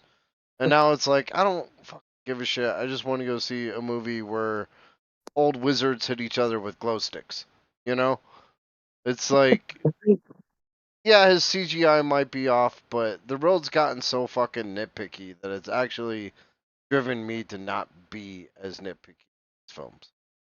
yeah, man, guys, look at that. We got a character growth in the podcast. No, What? joking. Oh, I just said we I had a know. character growth in the podcast. Yeah, I thought Great I thought start of this. I thought Crook Irish was a static character. I'm glad to actually, see. you guys can thank Reddit for my growth because I got tired of fucking arguing with them on Diablo. so, Yo, I so thank Reddit for banning you a couple times to give me. You're like me with Rocket League, dude. That's just funny. Yeah, I was the guy that got you banned. Okay. it's possible. No, I don't go on to Reddit And for that yes, reason. I do recognize him as Gus Fring, Lord of Old Warframes, because that was one of his best roles, and I really love that actor. Everything he touches is pretty much. Yeah, and he looks like he's gonna be a great character in this movie. So, because they gave him a lot of the trailer things, but they did drop one of the coldest line. Well, not entirely cold, but a lot of people made a lot of memes about it. Because in one trailer, Harrison Ford literally looked at Sam Wilson and was like, "You may be Captain America, but you are not Steve Rogers." Damn, that's like And Elden it was Ring just like, calling you maidenless right away. Yeah, yeah, it's like, damn. hard. People have made so many memes like, yeah, I'm not Steve Rogers. I'm Sam Wilson. That's what people say to me. They're like, "You may look like Carl Urban, but you fucking aren't, bitch." Yeah, people are like, you may look like that fat hobbit from Lord of the Rings, but you're not Fatty Bulger. And then I usually go home and cry. Jesus, that's not true, man. I've seen you climb. You look good. Um, All right. next slide. Yep. And my next one, I don't actually remember if I talked about this or not on the last podcast, but we've got Venom: The Last Dance. I probably did talk about it. New trailer came out. We got Venom Horse. We got a bunch of other things, and it is actually supposed to be the last Venom movie. So, no more Venom after this one, which is kind of sad to see because I did enjoy Tom Hardy as Venom. Yeah, But he does a good job. Sony pisses me off just as much as Microsoft. yeah, Just let them be together, Sony. I don't give a fuck about your goddamn Craven the Hunter film or your It's Morbin time. Like, put Spider Man against Venom. Make all the money. Strike whatever deal you have to do with Disney to make it happen, but just give us the thing that we want, and we will give you money in return. Speaking of that, they pulled a very bullshit move. Excuse my language. I'm sorry. That's probably the first time you'll ever hear me curse. I'm Yeah. joking. How fucking dare you speak What the Because, like fuck, that? dude? well, in the trailer, they no joke messed the entire thing up. Because you know how at the end of Spider-Man: No Way Home, they have the whole Venom scene, and when he leaves, it leaves a little bit of Venom left. Yeah. In this trailer, they do this whole character that's literally was Mordo in Doctor Strange or whatever. I forgot his name. As a military guy for Venom's universe, and it actually shows him taking that part of the symbiote up in Venom's universe. Hmm. So they messed up the whole connecting it to Tom Holland thing. Yeah, or they're getting it back. Like, when I see that scene without the context of the rest of the film, what that says to me is like it's not the general dude from the movie getting the fucking symbiote that literally looks like a Sony exec walking up, putting the glass down on the Venom thing, and being like, "Actually, we're not going to give you this. Yeah. Peace." And so that made so many people angry when they saw that. Because everybody was hoping, hey, we finally got Tom Holland's Venom here. But nope. Took it away. Damn Sony. It's the only thing of Spider-Man other than the Spider-Verse that Sony has like control over, and they're still fucking it up. Yep. Like Carnage shouldn't have been dead in the second film. I love Tom Hardy as Eddie Brock. He basically is perfect, but they need better writers or they need Tom Holland in there. Yeah. Which Anyway, supposedly Spider-Man 4 is eventually coming. So, who knows? yeah. Hopefully he gets to But, fight the King. yeah. With alongside Daredevil, that would be fun. Or Deadpool. Yeah, or Deadpool, that would be even more fun. I would kill Yeah. to see a Deadpool Spider-Man film. Dude, So entertaining. I just want Punisher, bro. He Dude, is supposedly he's coming back for Yeah. Daredevil Born Again. it better be So John Barenthal. Oh, I think it is. yeah, it is. But Yeah. it would be crazy if they didn't, because like I'd be like, fuck this shit. Like I'd be like, Marvel was already dead to me, but now it's really dead to me. Yeah. That Because whole I'm like, scene where in The Walking Dead where he just rips open the fucking as Shane rips open the uh you know like garage doors and it's like let's just deal with this shit here is 100% the Punisher. Yeah. yeah. He's great for it. Yeah. Well, cool. Yeah, supposedly there's a set photo that actually somebody found that literally showed Daredevil and Punisher walking next to each other, and it was the original Punisher actor. So, Okay, well, the good. one from the Punisher series, I believe.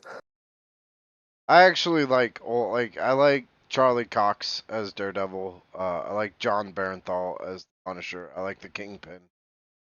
They should really keep everybody that's in those same. Yeah, Jessica Jones better be the same. Luke Cage better be the same. Like they were the best part of fucking Netflix, not that Shield.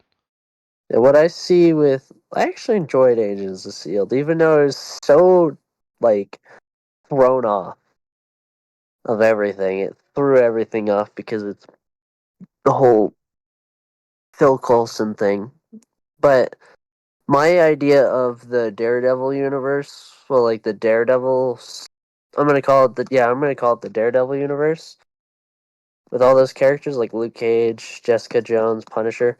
It reminds me of the CWDC, like the Flash, Arrow, Supergirl.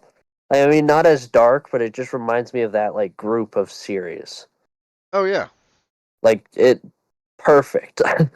I mean the fucking CWDC and the TV shows at DC for a while were the best things coming out of DC. Like Yeah. Doom Patrol, fucking Arrow for the first like 2 seasons. The Yeah, third one is the until what? they ruin it, Oh, they dude. ruined it. Arrow's so good, and they think, I don't kill anymore. Well, I mean, Uh, that's what happened with the Flash. The first, like, it was after Savitar, in my opinion, when it just all fell down. yeah. I Well, think and the then last season picked it up a little bit. I heard But yeah, Legends of Tomorrow was good, but only because it yeah. really did not give a fuck about what it was.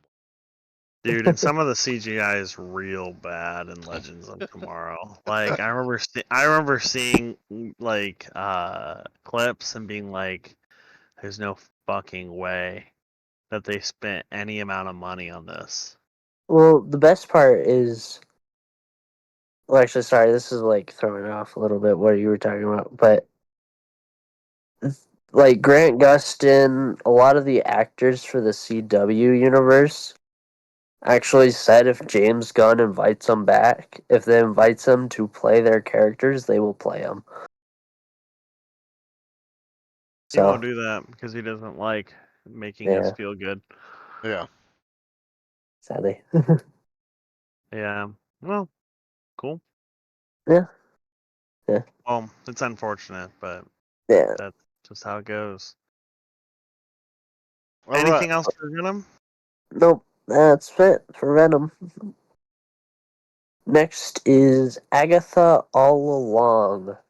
The trailer just recently dropped for that too. It was before the Captain America Brave New World dropped, and it actually looks pretty good.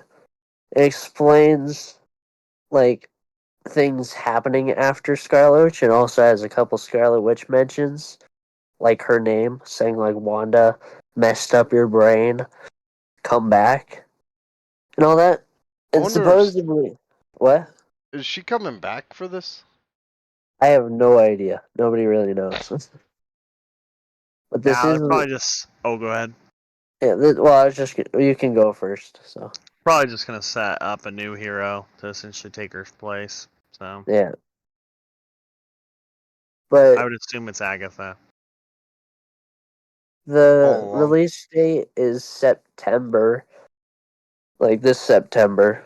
So and supposedly it's going to be not a normal series, and it's actually going to be like a horror based series. Okay. So There you go. That's your yeah, Luigi's Mansion too. Whamp, alright. whamp, whamp, whamp. Whamp, whamp, whamp, whamp. Actually, That's the hardest fucking song ever, by the way. But go ahead, sorry. Luigi's Mansion is fucking legit. I just hope that the problem I have with Luigi's Mansion is they don't allow you to like invert the up and down. Otherwise, I'd play the shit out of that game. Mm, I don't like inverted controls. Well, this is I don't perfect know. for you. I don't know how people like. Well, I've played Luigi's Mansion. I'm pretty sure you got it for me a while back, and I've played it. Yeah, No. well, it's interesting because they're calling this Luigi's Mansion 2, even though they released like two other games after Luigi's Mansion 1. And I was real confused. I was like, isn't there like two other whole games? Like, how Those is were this side Luigi's hustles, okay? Mansion 2? But Nintendo has a really tough time fucking naming games, so I get it. So, Yeah. I mean, that's pretty much all I have for Agatha because oh she's not really. no. Yeah. The Acolyte! Yeah! This is so fun! So supposedly, the Acolyte no one really liked at all, except for the lightsaber fight scene, supposedly. I haven't actually watched it. Probably not gonna watch it. And one thing I will say, I don't like the actors because they don't know anything about Star Wars. One of them actually said Anakin Skywalker destroyed the Death Star. Yeah. Yeah. What the fuck? Yeah. Like, I And then, guess if you were to backpedal that, you'd be like, well, technically, Anakin gave birth to Luke, so Luke destroyed the Death Star. So you can almost say that Anakin was directly involved. But it's like, no, if you're gonna land a fucking goddamn job in the Star Wars universe, know your Uh, shit. Yeah. Read. well, that's the sad reality. Is I'm sure the writers don't even know like Star Wars. They're trying to just. I haven't watched any of this shit. I'm not giving them views. I want this shit to die. I just like I've watched some YouTube things on it. It's just sad, bro. Like Disney, Lucas should have never sold it to Disney. Like Yeah. he should have sold it to anyone fucking else. Well, you want to know what the Force can do now? Make lesbian witch babies. Yep. Yeah, heard all about that. They also supposedly, after this came out, they were like, "Hey, guess who's also bi? R2D2." Who's R2D2? R2D2. R2D2. Sorry. No, it makes sense, dude. He's got female parts and male parts. So, I mean, he get a little freaky. I You know what I'm mean, talking about? technically, if you rewatch, and I didn't notice this till like way back in the day. It was probably like 2015. I was fucking hammered and watching the Star Wars universe, and like every single ship that they go onto, R2 like hacks into, Yeah, and it kind of hit me. I'm like, he's just fucking everything. unconsensually. Yeah, dude. R2D2's a rapist. Yeah. Well, Lock him up. so, so I don't think he cares whether it's a male or a female. He's It's just gonna it's jack in. it's 2024. We're canceling everybody. R2D2 unconsensually touched other ships. Get him the fuck out of here. I wouldn't. If I had to choose between a man and R2D2 in the woods, I'm going with the man. I Damn, so you're was telling me every time he made a ship climax, it would go into hyperdrive? basically, yeah, Basically, yeah. yeah, he did that. R2D2 is good at his craft, Well, man. technically, he's a droid. Actually, this is a little bit of a sidebar. Have you guys seen that new game Concord? No, Nope. So we're not even going to talk about it too much. I'm just reporting on one little thing about it because I don't want to. I don't want to create an outrage. But literally, it's a hero shooter. But I quit. when No. you pick your characters, it it says their it says their pronouns like right next to their Really? name in like huge letters, and like I don't know. I'm like okay, like I mean, me and my friends were dogging on it for that because it's like, why add this? Like, why does it need to be right next to their name? Like, but I don't know. It's the game sucks ass though. So I mean, Oh, but I'm sure somebody's gonna be like, I'm really glad they did that. Who knows? Stellar yeah. Blade sold a lot of copies, and maybe I'll report on that next. Yeah, That's to all play I that. got. But do you guys want to talk about Acolyte anymore, or do we want to kind of just move on No, from this and act like it doesn't exist? it gave me a headache Oh, already. something good. Yep, something good. This month has been non-stop constant drop of Deadpool and Wolverine by Ryan Reynolds himself. It's actually kind of funny. Like, they've given updates about a couple things like Dogpool still. Amazing. They actually are taking currently a trip around the world, uh, telling everybody about Deadpool and Wolverine, and they actually brought Dogpool around, which is amazing. One of the Oh, recent videos that Ryan Reynolds posted was probably the funniest advertisement ever. Because it was literally just the Deadpool and Wolverine trailer. But every now and then, the frames would switch it to Heinz ketchup and Heinz mustard. It literally just showed Deadpool like, I'm not supporting this ad. What are you doing? It was like, so Yeah. yeah, it seems, and supposedly everybody who has watched it beforehand has literally said this is the redemption to the Marvel Cinematic Universe. So, I'm excited. I I'm actually gonna go see it in theaters. that's my plan Um, too. and I don't I don't go to the movies a lot anymore. Like Long Legs was kind of I had a free day essentially, so that was the only reason I went. But no, I think it's gonna be good. Yeah, Honestly, gonna Long be the hero. Legs and this are my next two movie theater outgoing. And like I love Deadpool and I love fucking Wolverine. You know, when Hugh Jackman cuz I was reading about this the other day as well. When Hugh Jackman fucking went for the role of Wolverine, he bombed. I did And see that. he was like Kevin Feige had told him he'd take him out to dinner. So he's like, "Yeah, I went out to dinner with Kevin Feige," and I was like, "You and I, we both know that I'm not going to get this part." Kevin was like, "Well, it's whatever." And then they eat their steak, and he drives them to the airport, and Hugh Jackman goes on his way, and then gets the call back and becomes one of the most iconic versions of Wolverine that anybody knows. Yeah. Like, can Well, you? did you hear that? Like, a lot of the actors that actually got the role of Wolverine were like, "No, Hugh Jackman deserves it," and turned down Marvel. Really? Yeah, there was like a whole story, like to add to that your story, because it was like a whole like long thing I read, and it was just like forgot who got the roles, but they were like, "No, Hugh Jackman's a great actor. He needs to be Wolverine." And then they moved on to the next person. The next person's like, "No, too busy, can't do it. Sorry, you should do Hugh Jackman." And it just kept going, and then they were like, "Okay, fine, we'll do Hugh Jackman." This is what makes me think that the universe is not uh completely uh what's that? Like sitting by the sidelines. Like there's Yeah. got to be forces at work. Because can you imagine anybody else in the role of fucking Wolverine than Hugh Jackman? No, No. I mean Harry Potter. No, Like he when he took that role to another like to another level.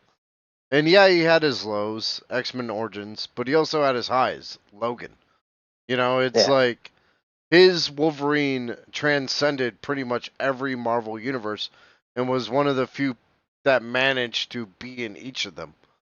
Um, to put him there and then to have Ryan Reynolds be a shitty version of the Merc with the mouth that they sewed the fucking mouth shut of Hmm. and nearly killed the character until he did not quote unquote release footage of a film that could be made to the public and managed to make it so Deadpool had a fighting chance. And then Deadpool knocked it out of the park. Now we come at this point where the two are finally meeting. Hmm. There's got to be forces at play in this universe. Especially with their like friendship, like this took a while to actually do. Like they had this friendship from a while ago before this whole Wolverine and Deadpool thing. It's like, okay, like why aren't we getting Deadpool and Wolverine when they're absolutely amazing best friends? And they finally pulled it off, and it's like, I think at the very least, this movie is going to be a funny buddy cop romp. At its best, it could save the MCU. yeah, Like which either is the hope. way, I don't think it's going to go wrong. Yeah, it's And gonna be good. it's also going to be the introduction of the X-Men to the MCU. That's what everybody's saying. So Well, everybody's technically wrong because the first X-Men was introduced. Fucking hell, it was the Russian Bear in Black Widow. the what? The Russian Bear in Black Widow, the one that I forgot. He was in a bar, and I think he challenged Black Widow. Was technically the first mutant in the Huh. MCU. And then Oh, you also have Beast from what's that fucking movie that nobody watched? well, the Marvels. The whole reason Beast showed up was because Monica Rambeau went to a different universe. Yeah. Oh wait, never mind. Okay, yeah, that's what you're saying. Okay. So Well, yeah, yeah, it's the first introduction of Wolverine, but he can't. The problem is they can't. Disney's between a rock and a hard place with Wolverine. Uh, Hugh Jackman's not going to play the role. I can almost guarantee you that. He put on his claws specifically for Ryan Reynolds, and then yeah. he's going to be done. Which means Disney's either going to replace him, which could be a bad move, or they're going to have to go with like X-23 uh, as a substitute to not like piss off a lot of people by replacing Hugh Jackman as Wolverine. Except for we know Disney, they don't listen to people. They're gonna piss everybody off. Yeah, possible. it's it's like, well, I mean, unless they do, because I mean, unless they can figure out a way to like do what they did with Robert Downey Jr. with Iron Man, I can see that.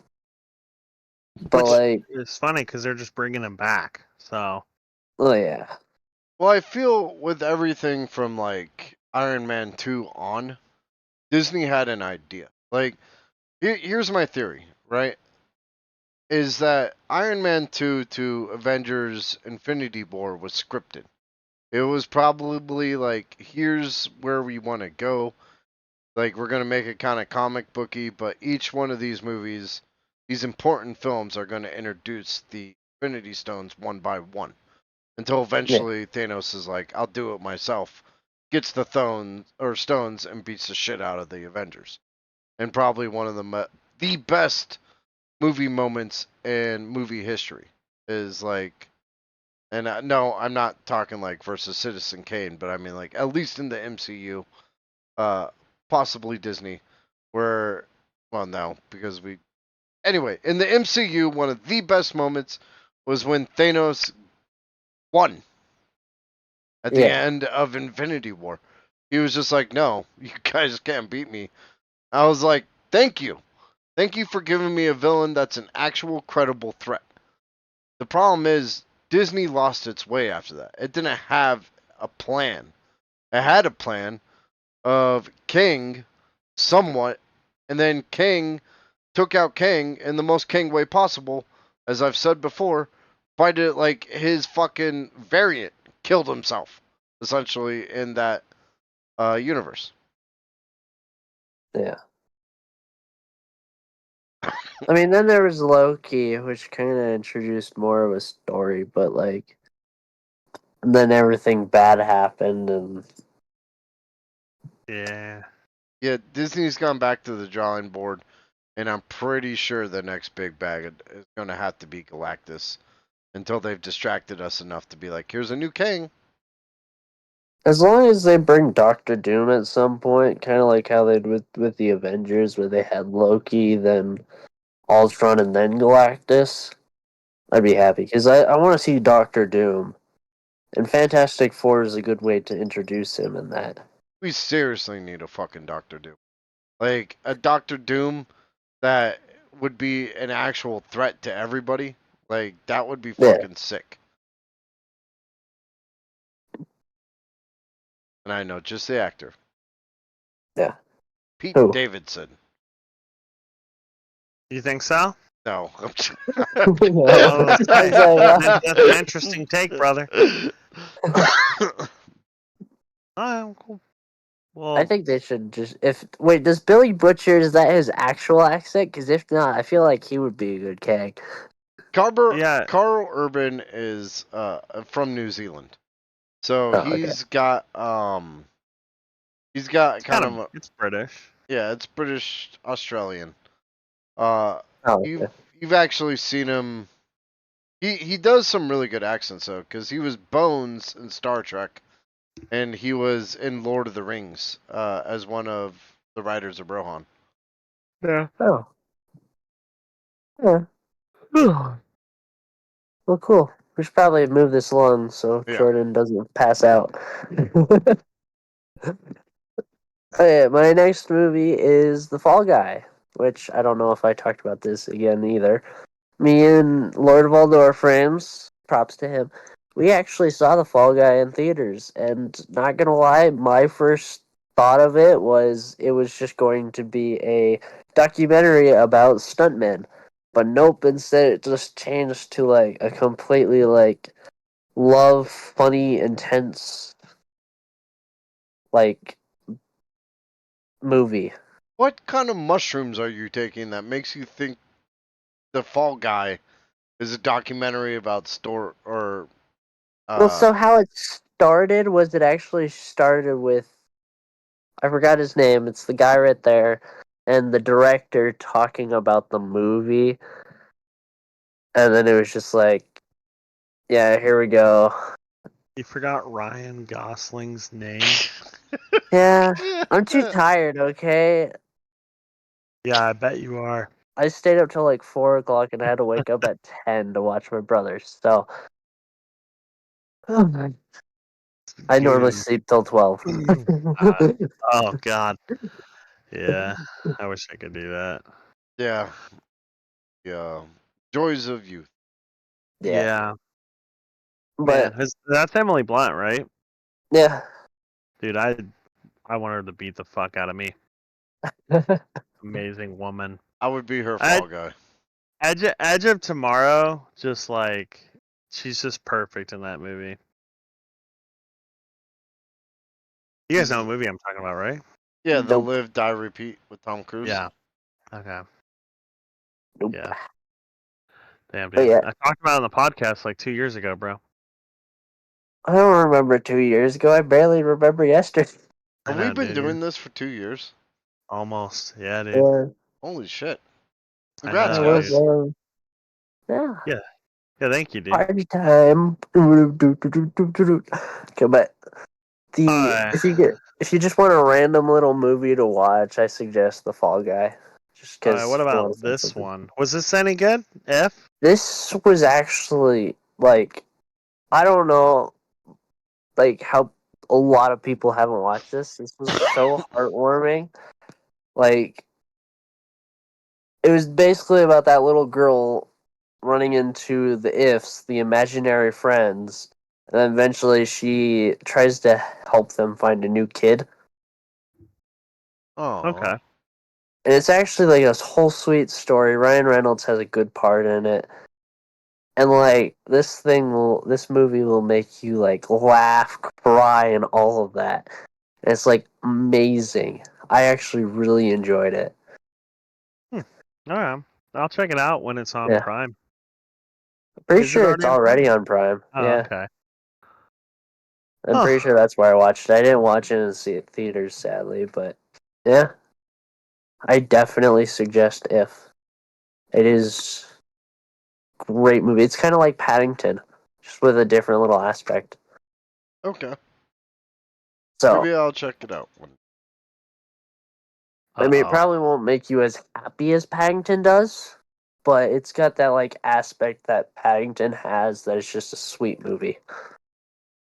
And then we got the hold on, I need this the Ministry Alright. of Unlegitimately Warfare. This movie was fun. I watched it with my dad, and it was a good laugh. Because, like, this is actually based on a true story, of all things. Yeah, it's And it got was like, Alan. Oh, go ahead. Sorry, man. what? It's got Alan Richardson and Henry Cavill, so I definitely Yeah, need to watch it at some point. yeah.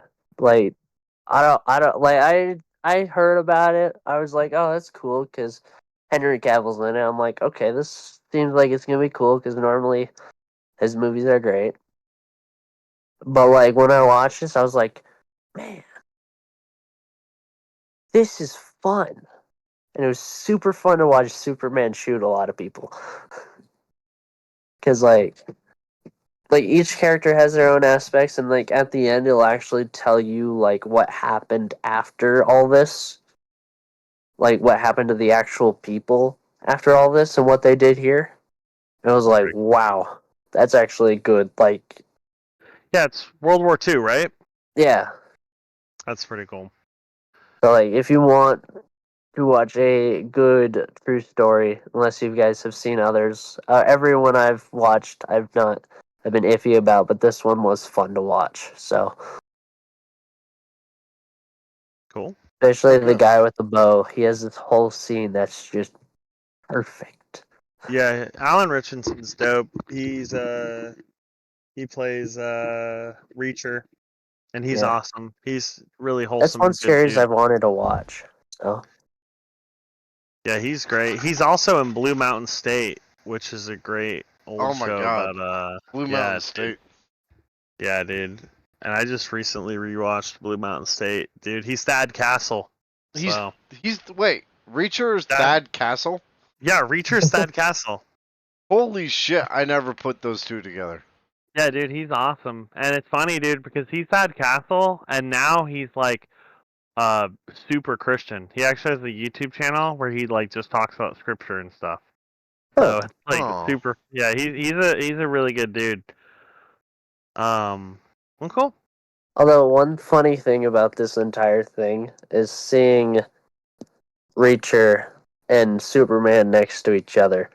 He Yeah. is so much bigger than Henry Cavill that Oh, like thinking that Henry Cavill has Superman next to him is like what? yeah. Alan Richardson's huge. It's actually funny. Alan Richardson is also one of the Teenage Mutant Ninja Turtles in the live action movie. really? Really? Which one? Mm-hmm.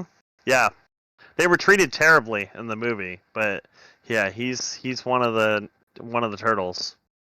You know, Huh. okay. So I meant to tell you this, Micah, but you remember that day where I had to haul up all that fucking cement from the tower? Uh, Yeah. well, the guy I was hauling all the cement up with was an extra in Transformers. Really? Yeah, it was the old dude that, like, I think it's Starscream flies over him and his hat gets blown back. Huh. He That's pretty said cool. he had a whole scene where he was like trying to take money from an ATM and like Starscream I guess lands, steals the ATM, and then they blame him for it. So he's like, I spent 10 hours of my day, uh a lot of it in handcuffs with fake policemen over me. And I'm Huh. like, this is cool. How much did you get paid? And he's like, $180. Yeah, Seriously? Yeah. yeah. They don't pay Michael extras a lot. Michael Bay fucked him. And I'm like, that's bullshit. I don't think the movie business sucks. Yeah. Yeah, the acting business can be rather strange. That's for sure. Yeah. Until you meet extras that it's like it shows you the real side of the movie business. Yeah. I mean, a lot of the actors are probably like really nice, but it's like the actual directors that are like, I mean, oh, it's there's nice people and there's mean yeah, people throughout. It's like any career. I mean, it's kind of funny. Like, there's a lot of actors out there where you feel like, oh, they should be nice, and like in reality, they're absolute fucking shitheads. Like, um, Yeah, I just yeah, looked up. I'll give you a good example. Like I had all his posters. I had his greatest hits CD. I had fucking action figure with karate chop action. But when I met Miss Noble in Sekiro and asked him to sign my waifu pillow of Miss Noble, uh, he basically just looked at me and deleted my game file. wow, dude.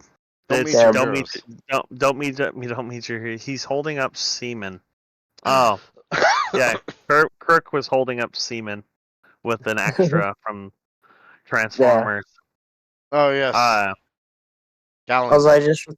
I just looked up who which turtle he was, and he's Raphael. Alan Richardson was Raphael in the uh, Ninja Turtles. yeah, dude, Man, you That's you actually need to really go watch cool. Preacher, dude. Eventually, I will, because that's actually been on my list for like a while. Ever since I saw a couple clips, and I was like, "This guy looks cool. What is he?" And yeah, I figured it out. And my next All right. one is another Disney thing, is this a which is prequel to actually the first Descendant? no. Yeah, it is. If only. No. I Don't you actually see haven't watched Bunny it right yet. there? Oh, that is Yeah, yeah, Bunny. yeah. Yeah, definitely. But so a while ago, they made the Disney's Descendants, which was actually a really good series because it was good movies where they actually brought the villain kids to a good princess type school and all that. And there was like this whole storyline. Like it was Maleficent's daughter, Cruella Deville's son, Justafar's son, Harvey and Weinstein's kid. huh? Nothing going. On. But Oh, God. because the whole concepts, I don't really know much about this. I mean, it's got the Queen of Hearts from Alice in the Wonderland. Supposedly, the two girls with the red hair and the blue hair travel back in time to fix whatever happened because they mess everything up, and they meet like young Captain Hook, young Ursula, a bunch of other young villains in the school before they banished all the villains to this island from the first Disney's Descendants. And supposedly there's a lot of hints, like one of the Cruella Deville's son was actually Cameron Boyce, a very popular Disney actor who actually died a while ago that everybody like loved.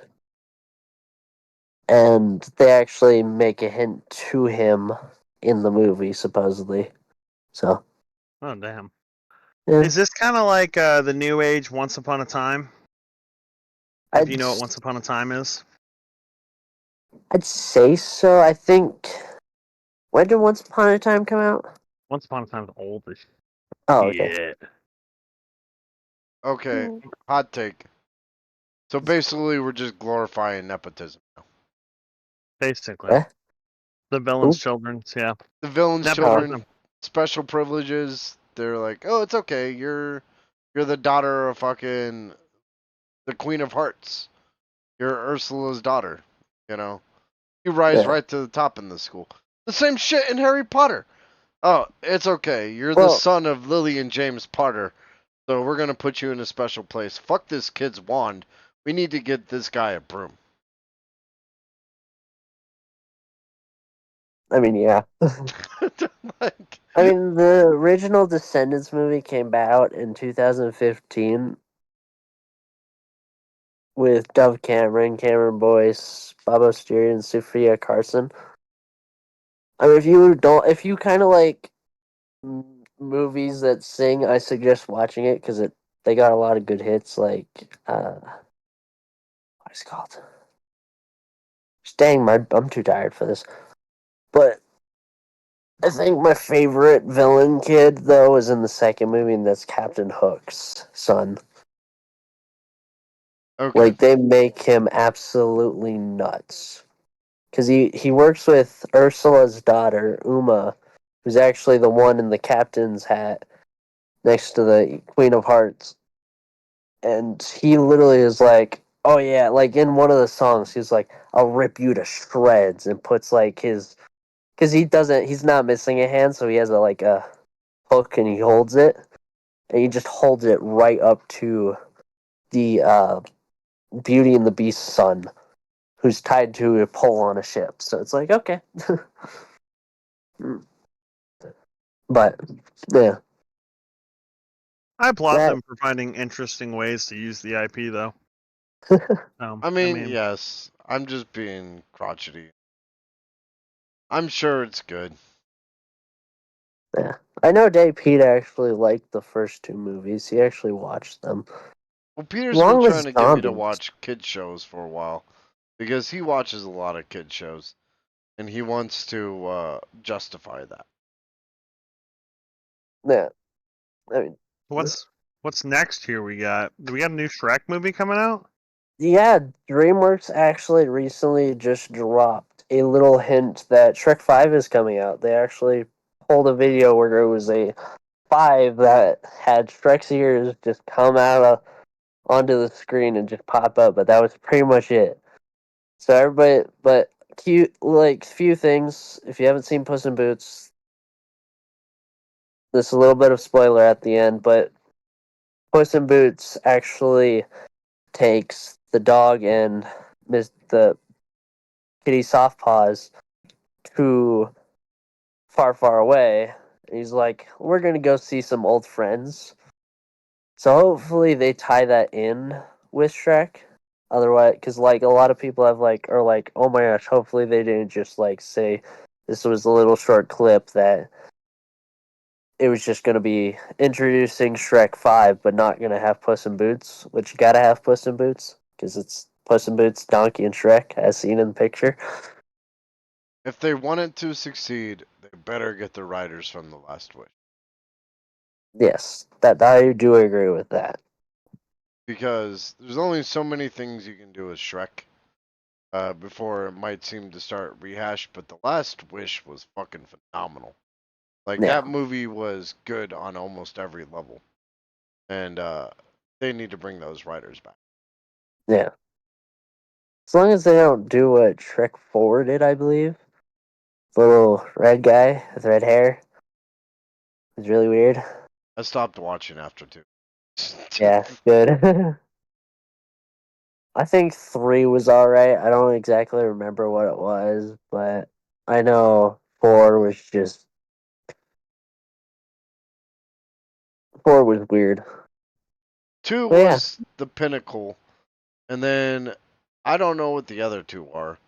And then Puss in Boots was pretty good, and then The Last Wish was phenomenal. yeah.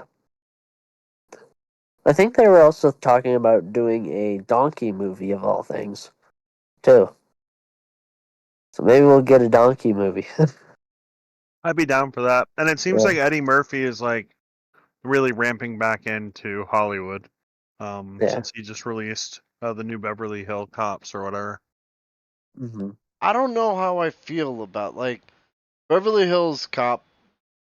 Don't get me wrong, it's good, and I like Eddie Murphy's portrayal of that. What I don't like is Hollywood blatantly reviving 20 to 25-year-old dead franchises, trying to resell it to us in a new package.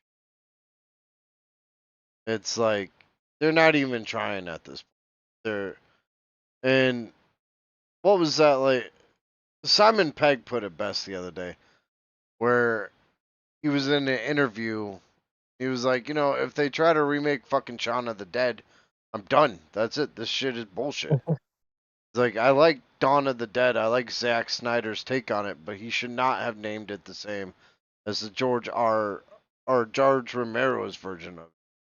Because all they're doing is just rebooting or like fucking bringing back franchises that have been dormant for so long because they're running out of ideas. And Yeah. Hollywood doesn't know how to make money anymore. But go on. Yeah, I mean they're just trying to play on nostalgia. Yeah. It's yeah, but I don't know. Yeah. It's So interesting to see because a lot of foreign filmmakers are actually pretty making some pretty unique creative stuff. So I would love if they would start like Netflix would start funding some original, English ideas. Not to be kind of a piece of shit about that, but you know, I don't know. yeah. This is also coming from the guy I watch anime and read the subtitles, so I I don't know hate why I'm Well, weird about that, but that. There's a Netflix effect, though. Everything Netflix touches, like, feels like a Netflix show. Can't that's quite true. name what it is about it, but every single Netflix show I see, I'm just like, yep, this is a Netflix show. Maybe it's just the giant N that pops up at the very beginning. No, I'm Yeah. joking. Well, that could be it. And I don't know, like, the newest season of Black Mirror, I think, for the most part, was pretty good. But it might end up being that it still feels like fucking Netflix again. Yeah. dude, talking about Netflix shows though, I am super fucking hyped for the new Stranger Things season. Yes, I saw that. It's gonna be I don't know, man. Stranger Things is fucking good. I think they just released something today, like the actors did, and they were just like, "Yeah, here's like a little sneak peek of what we're like fully doing," and it just shows like the set and all that. a certain scene, like certain stuff, and it's like, whoa, okay, cool. Yeah, Micah was but telling me that he was riding around with bikes or on bikes with his friends the other day, and I was like, "Were you solving crimes?" You know, but he didn't. Micah, you didn't understand that reference, so I got some homework for you. Okay, you ready? Oh yeah, I'm ready. All right, take a note. you got a pen and paper. He's got No, his iPhone with a notes pad up. All right, Goonies. Watch that. Watch it. Watch Stranger Things. It's watch Stranger Things. it's all about kids riding around on bicycles solving crimes and mysteries. It's Yeah, I was about to definitely say Wait, and mysteries. wait, you haven't watched Stranger Things, Micah? No, I just said I did.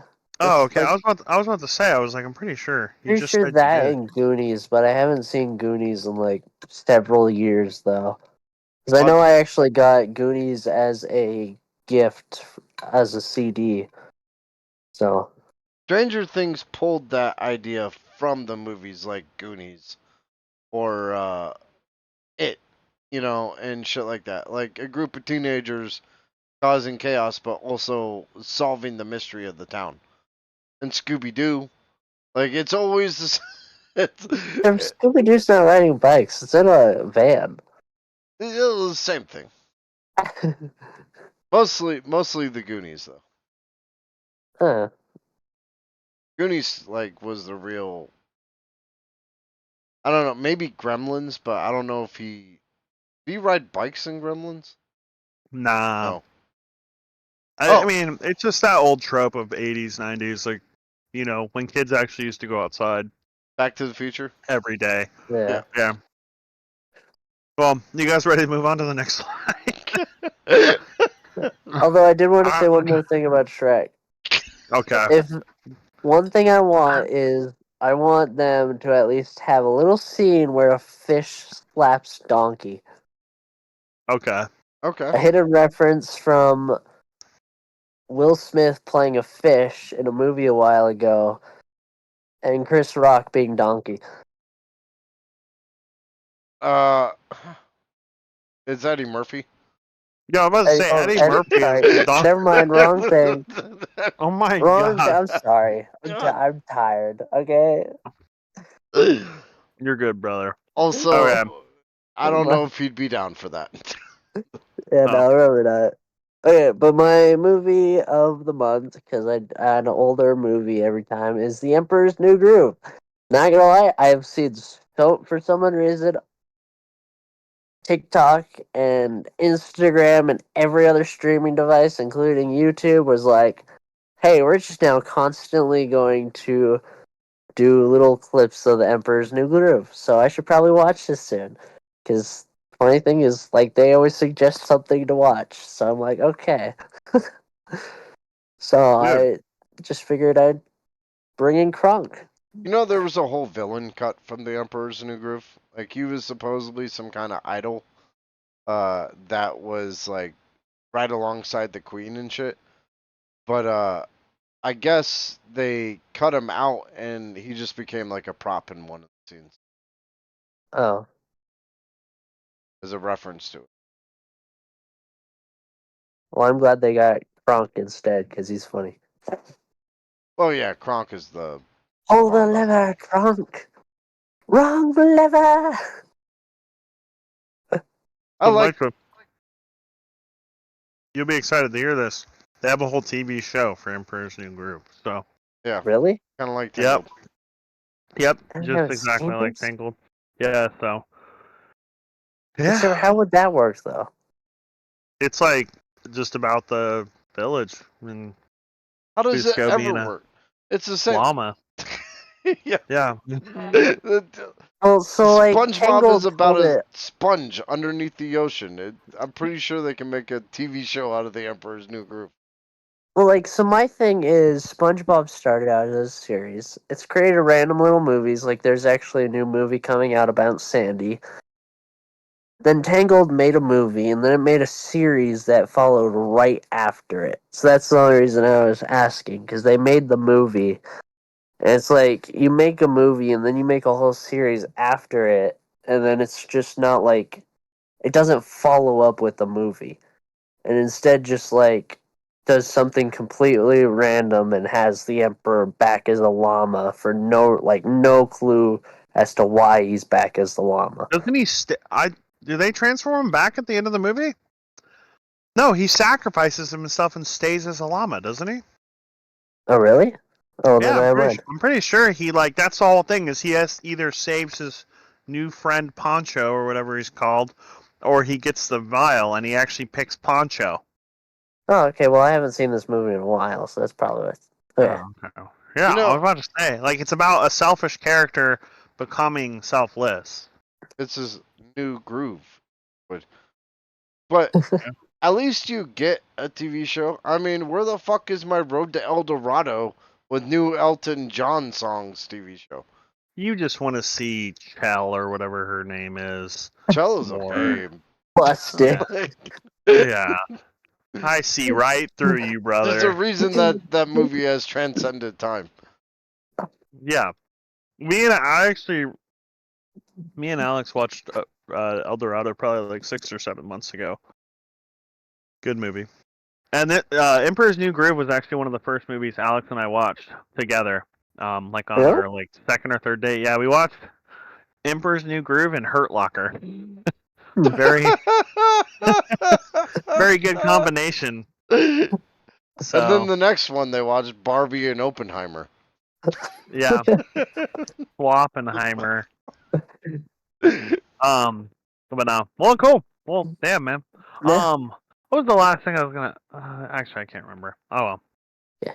Cool. Well, I'm done. So passing it Okay. on to you. Now that so I actually changed it to July. So we got the we report. Let me get my little notes out because I'm not a. I don't just have all this in my head. Some people believe. So this was pretty slow past 2 months for me. I've not had a lot of time. But I'm bringing a couple things I'm excited for and some stuff that's currently happening. So we have this new show called Mecha Uda, which is I guess it translates to mechanical arms, and it actually started out on Kickstarter like 5 years ago. And its goal was like 25K. It ended up getting 65K, and they released one episode. It's on YouTube for like 26 minutes worth of content. It's all right, but the new trailer they released for a full length series. It's really fucking good. The animation is great. The fighting looks great. I don't quite understand the whole like basically everyone like fights with these mechanical arms that come out of their back and they're looking for like the trigger arm. I don't quite know what it's like a MacGuffin essentially. Just a plot device, but overall the animation just looks pretty cool. That's the main character, typical dweeby kid, but somehow he gets the overpowered kind of like item, right? But I don't know. It looks cool. I thought like the trailer's pretty good. I'd check it out if you're interested at all. And I just like mech shit in general. So yeah. Yeah. Anything on that, boys? No. Uh, no. Is I it know, is it slow like Cyberpunk to me? dude. Like I really don't good even. graphics? I'm honestly blown, brother. Like I'm gonna drive there and fucking watch it with you and ask you because like He's got to be watching a different show. I know, dude. Are you sure you're not just watching Tangled and getting it confused? Because but no, but the next show is called My Dear Friend Nokatan, and she is a magical deer girl. And so Baby. you Sorry. probably, Micah, you probably you potentially have seen this on TikTok, and that's actually where I saw it. But the theme song is extremely catchy, and What's the theme song? Hit me with it. it, I'm not gonna sing it because that is just not. Yo, sing the theme song. But nah, nah. But you'll I'll go first. All right. Little hamsters, big adventures. Ham, ham, ham, taro. Oh, dude, stop. That's so good. Man, I've never heard Hamtaro. of it, so I just OG wanted as to fuck. hear you sing it. No, but essentially, dude, like you guys know me. I'm not a slice of life guy. I'm usually shonen fighting. It's just like death, decay. I don't watch a lot of things that are like just about people hanging out or whatever. But yeah. So people have pointed at Lord of all Door Frames, but I mean, have you actually watched it, Door Frames? I'll keep talking until you type in something. But like, the show is extremely quirky and funny, and it actually references a whole bunch of other mangas and animes. And like the beginning, like what it's mainly about is the protagonist is like this. I guess it's like a high school girl, and she's just getting to high school, and she's like a model citizen, like best in her class. But she has like this. When she was in middle school, she was part of a gang, and so the whole thing is she's got this secret, and she finds Nokatan hanging from an electric line, like her horns are stuck, and essentially the girl's like, okay, I don't have time for this. I'm just gonna let this deer lady die Just a up normal there. girl, but I have a secret. Well, and so it's just really funny. It's quirky. Um, Check it out. It's like I don't really recommend a ton of slice of life, but yeah, she's just a deer girl, and everyone acts like it's normal. The main character calls it out. She's like, "What the fuck? Like, why is she a deer?" And everyone else is just like, "What do you mean? Like, this is practically this is normal. We have magical deer girls." So I don't know. It's just it's quirky. It's funny. I think we're probably going to see a lot more of it, definitely with like the younger gen. So You know, yeah, I okay. So here's something interesting. I believe reality is actually cracking around us. Like I believe, uh, like let's say for a second that we do live in a computer simulation. Like maybe we overloaded it and it's starting to kind of like falter.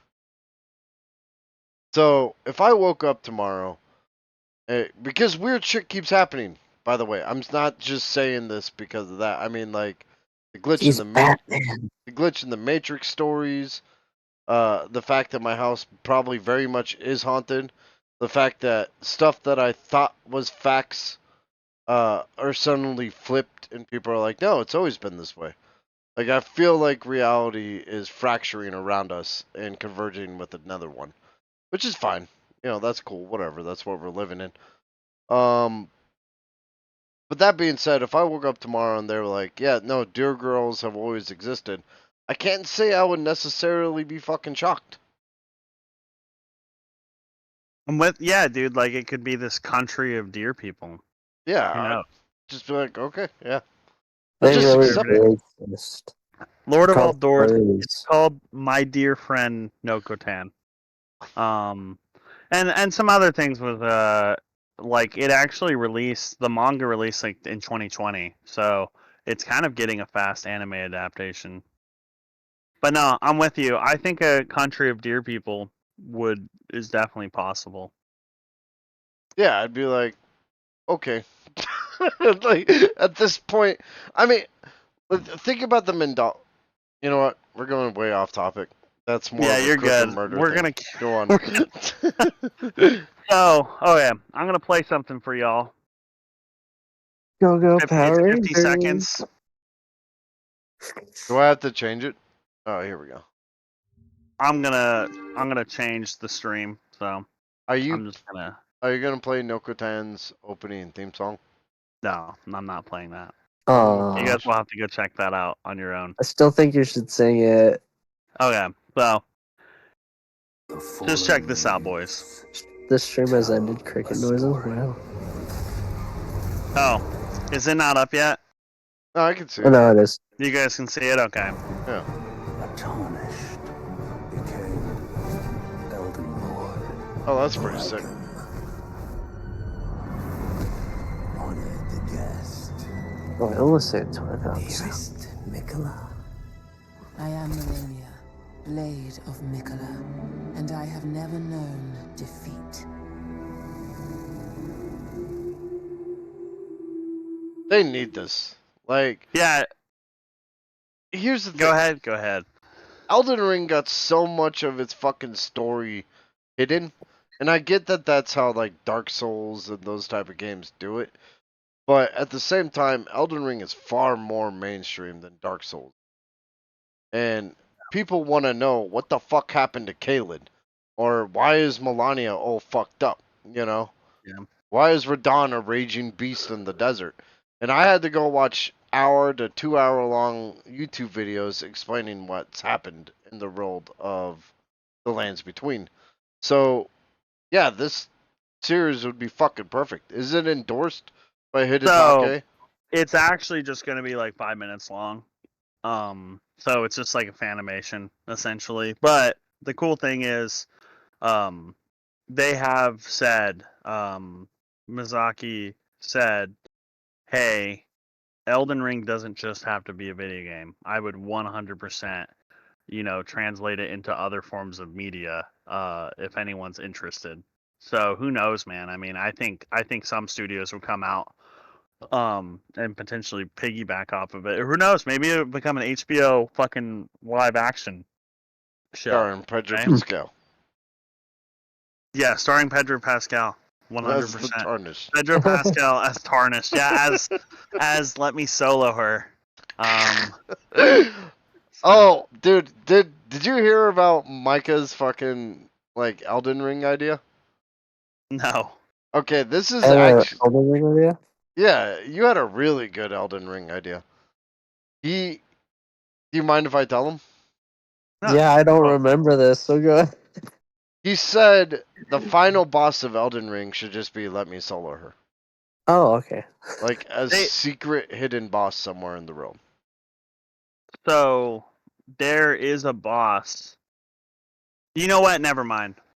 You know that one of the acolyte characters is supposedly inspired by Let Me Solo Her? From Star Wars: The Acolyte. Somebody actually said that. Yeah. Seriously? Yeah, that's supposedly like one of the characters is inspired. Yeah, which is like, what the fuck? Like, that's the most random, oddball thing. Yeah, What Uh, the what? yeah. I I don't don't. look. Here's a couple ideas. Maybe they could do inspirations of I don't know, fucking Darth Vader, General Yeah, Grievous, yeah. Maybe they can do an inspiration of actually teaching their cast about the lore of the show that they're doing. Palpatine. I mean, like Yeah, yeah, literally any. Do you have a fucking universe filled with thousands and thousands of different personalities? Why do you need to go out of it to grab a character who's really good at video games to inspire you? yeah, dude. I don't know what to tell you, man. Yeah. The only thing the Acolyte has like matched with anything Star Wars, in my opinion, is the Beskar armor.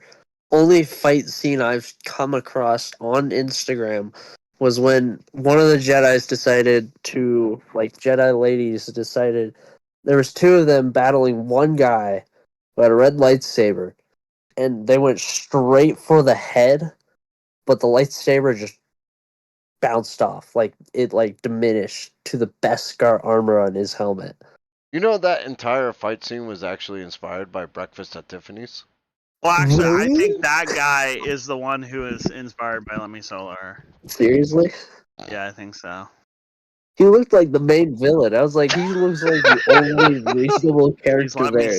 He's Let Me Solo Her. So sorry. I mean, yeah, he's soloing every single girl there. I mean, female. Yeah. Well, Sure, or non-binary or binary or dairy, non-dairy people. Like, so the next thing on my list is, I had to at least say something about it, but the Suicide Squad Isekai. It's it's pretty mid, guys. I don't know. Like, everyone who likes it is essentially a Suicide Squad fan.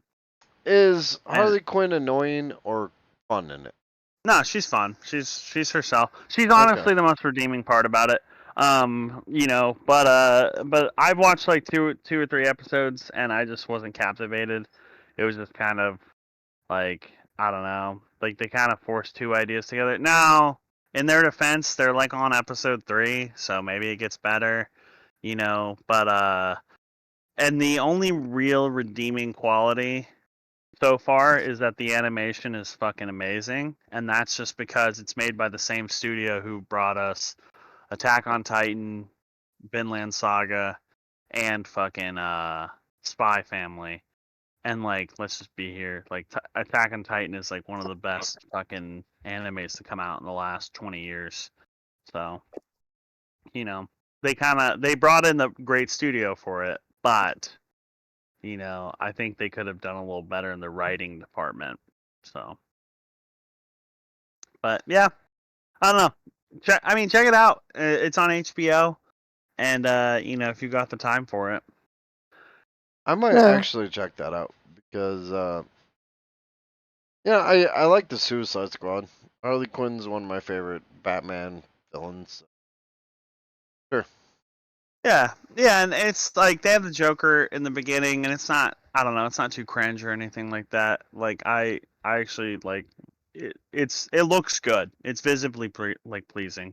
So, um, but yeah, the next thing on the list actually, and I'm glad I was gonna make fun of Micah because I was gonna say before Micah could even watch 11 episodes of an anime. I guess he still hasn't watched it, so the meme exists. Before Micah could even watch 11 episodes of an anime that came out 2 to 3 years ago, they actually had a voting system to where they asked people what they wanted. And dude, I can't believe we were 2% fucking away from having just a Johnny Silverhand solo show. Like, who the fuck? I, I don't. I'm just kind of blown away that it even Johnny got that close. Silverhand would have been perfect, especially if they got Keanu Reeves back to I voice him. don't know. I don't know, man. It's just I don't know. It's not the Edge Runners is so fucking good. I mean, it really is like one of the peak animes. I mean, dude, the whole reason anybody even fucking plays Cyberpunk nowadays is because of Edge Runners resurgence. Like, it's not even debatable. Like, it is. There's a massive correlation. The release of Edge Runners and the resurgence of players who came back to Cyberpunk, it literally lines right the fuck up. So, like, Edge Runners basically saved Cyberpunk and Well, brought people back.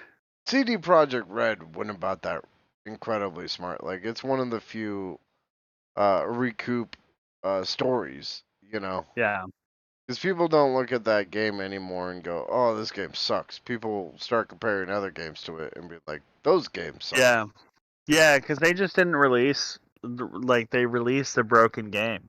Yeah. Um, and so it's one of those things where it's like they released a broken game and got a bad rap, and then people came back to it after Edge Runners because they're like, I need more Cyberpunk now. And then they're like, oh, actually, this game isn't as bad as I remembered it being. If this is pretty good, and it's because they basically like they revamped a whole bunch of shit. So I also feel like there's something to do with time. Like time. People are less kind or are kinder to things when the mob mentality isn't rip it down, right? Like yeah, Suicide Squad came out, and now they're like, well, I guess Marvel's Avengers wasn't so bad. And then fast forward about 10 years, fucking, I don't know, X Force, the always online video game is going to come out. People are going to be like, you know what? Maybe we were too harsh on Suicide Squad. The thing is, people want to tear down artists when they're alive and then praise them when they're dead. yeah. Yeah. They could have also just actually made it good, but I mean, they could have done that. no, I think you're right though. I think Suicide Squad just released at the wrong time. If it had released to a different competitor, who knows, right? Yeah, But I'm not saying Suicide Squad was going to change the game. Very few games changed the game. Like Sekiro Yeah. changed the game. Breath of the Wild changed the game. Dark Souls literally created its own genre. Skyrim changed the game, but I feel like it could have had a bigger impact if it had been given the chance to. Yeah. Agreed. Well, cool guys. Well, that is it for me. Yeah. Yeah. So we got through. And In just 3 hours. for a little mind fuck to leave you all with, I was reading that science now thinks time is a byproduct of quantum entanglement, and they feel that the one particle affecting another over distance, its byproduct is time. That's why it curves around like gravity, light, and all that shit. And yeah, it's kind of fucking nuts. Well, like, can you repeat that but make it more dumber so I can understand it this hour? Science is closer to understanding the measurement that we as humans created for the Time. passing of something. Yeah. Here's the thing. Our concept of time, when you look at a clock, that's time. Going forward, uh, goes against like Einstein's theory of relativity, where it's like the greater the force of an object, uh, I believe it's like the slower time is. So, or the faster time is. It's something like that. Like, for instance, Micah, if you enter a black hole, we would see you perpetually stranded at the event horizon of the black hole. But you, as you go towards the middle of it, would be passing billions of years in the blink of an eye. Ah, gotcha. Yeah, so people think that the concept of quantum entanglement, one particle affecting another over vast distances, whether it be centimeters or light years, its byproduct is time. Hmm. So, Damn. something to just kind of chew on, Yeah. leave you all with. Well, thank you for that. I will definitely chew on that. Um, I'm gonna. On pizza. Well, I'm gonna hit the hay, boy. Yes, let me go ahead and Well, yeah. Go ahead. Sorry. end the stream. Shout out to John Zara. Go visit his YouTube channel for allowing us to use Old Lang Syne to close out the stream. Shout out to all our Twitch mods, Lord of all Door Frames, and Spider Dude. Let me go ahead and do some quick shout outs here.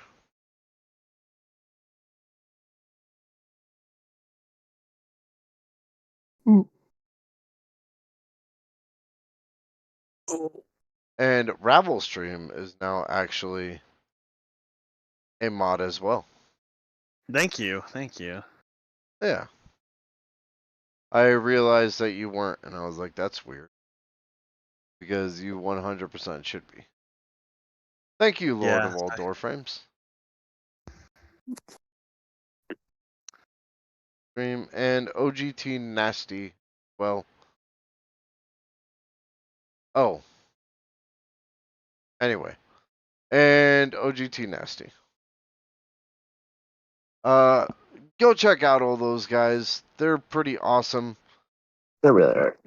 I was just watching OGT Nasty earlier, and it was actually really, really fun. And he wants Even to our get me together for a Mario Party. yeah, Apparently. that's my mission, is to constantly remind you till it happens.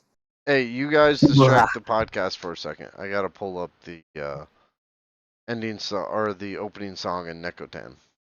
Gotcha. Hi, Oh God. everybody. This is awkward because now we're not really the I don't know if we can actually play that. pizza. So here's our ending song. I'm Kenny Kirk Irish Kirby.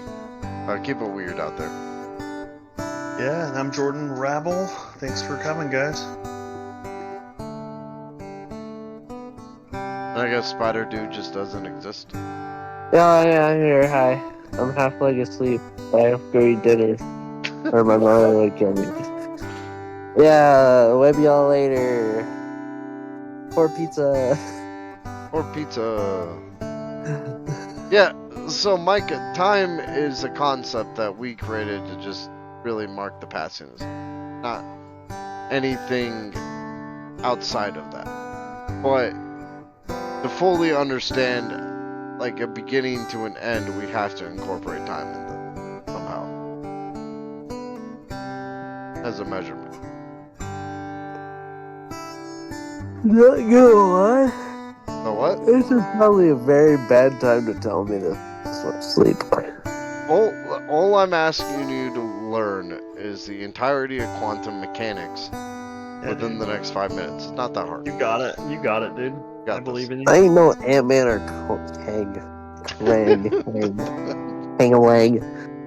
Dude, I believe in you. Oh.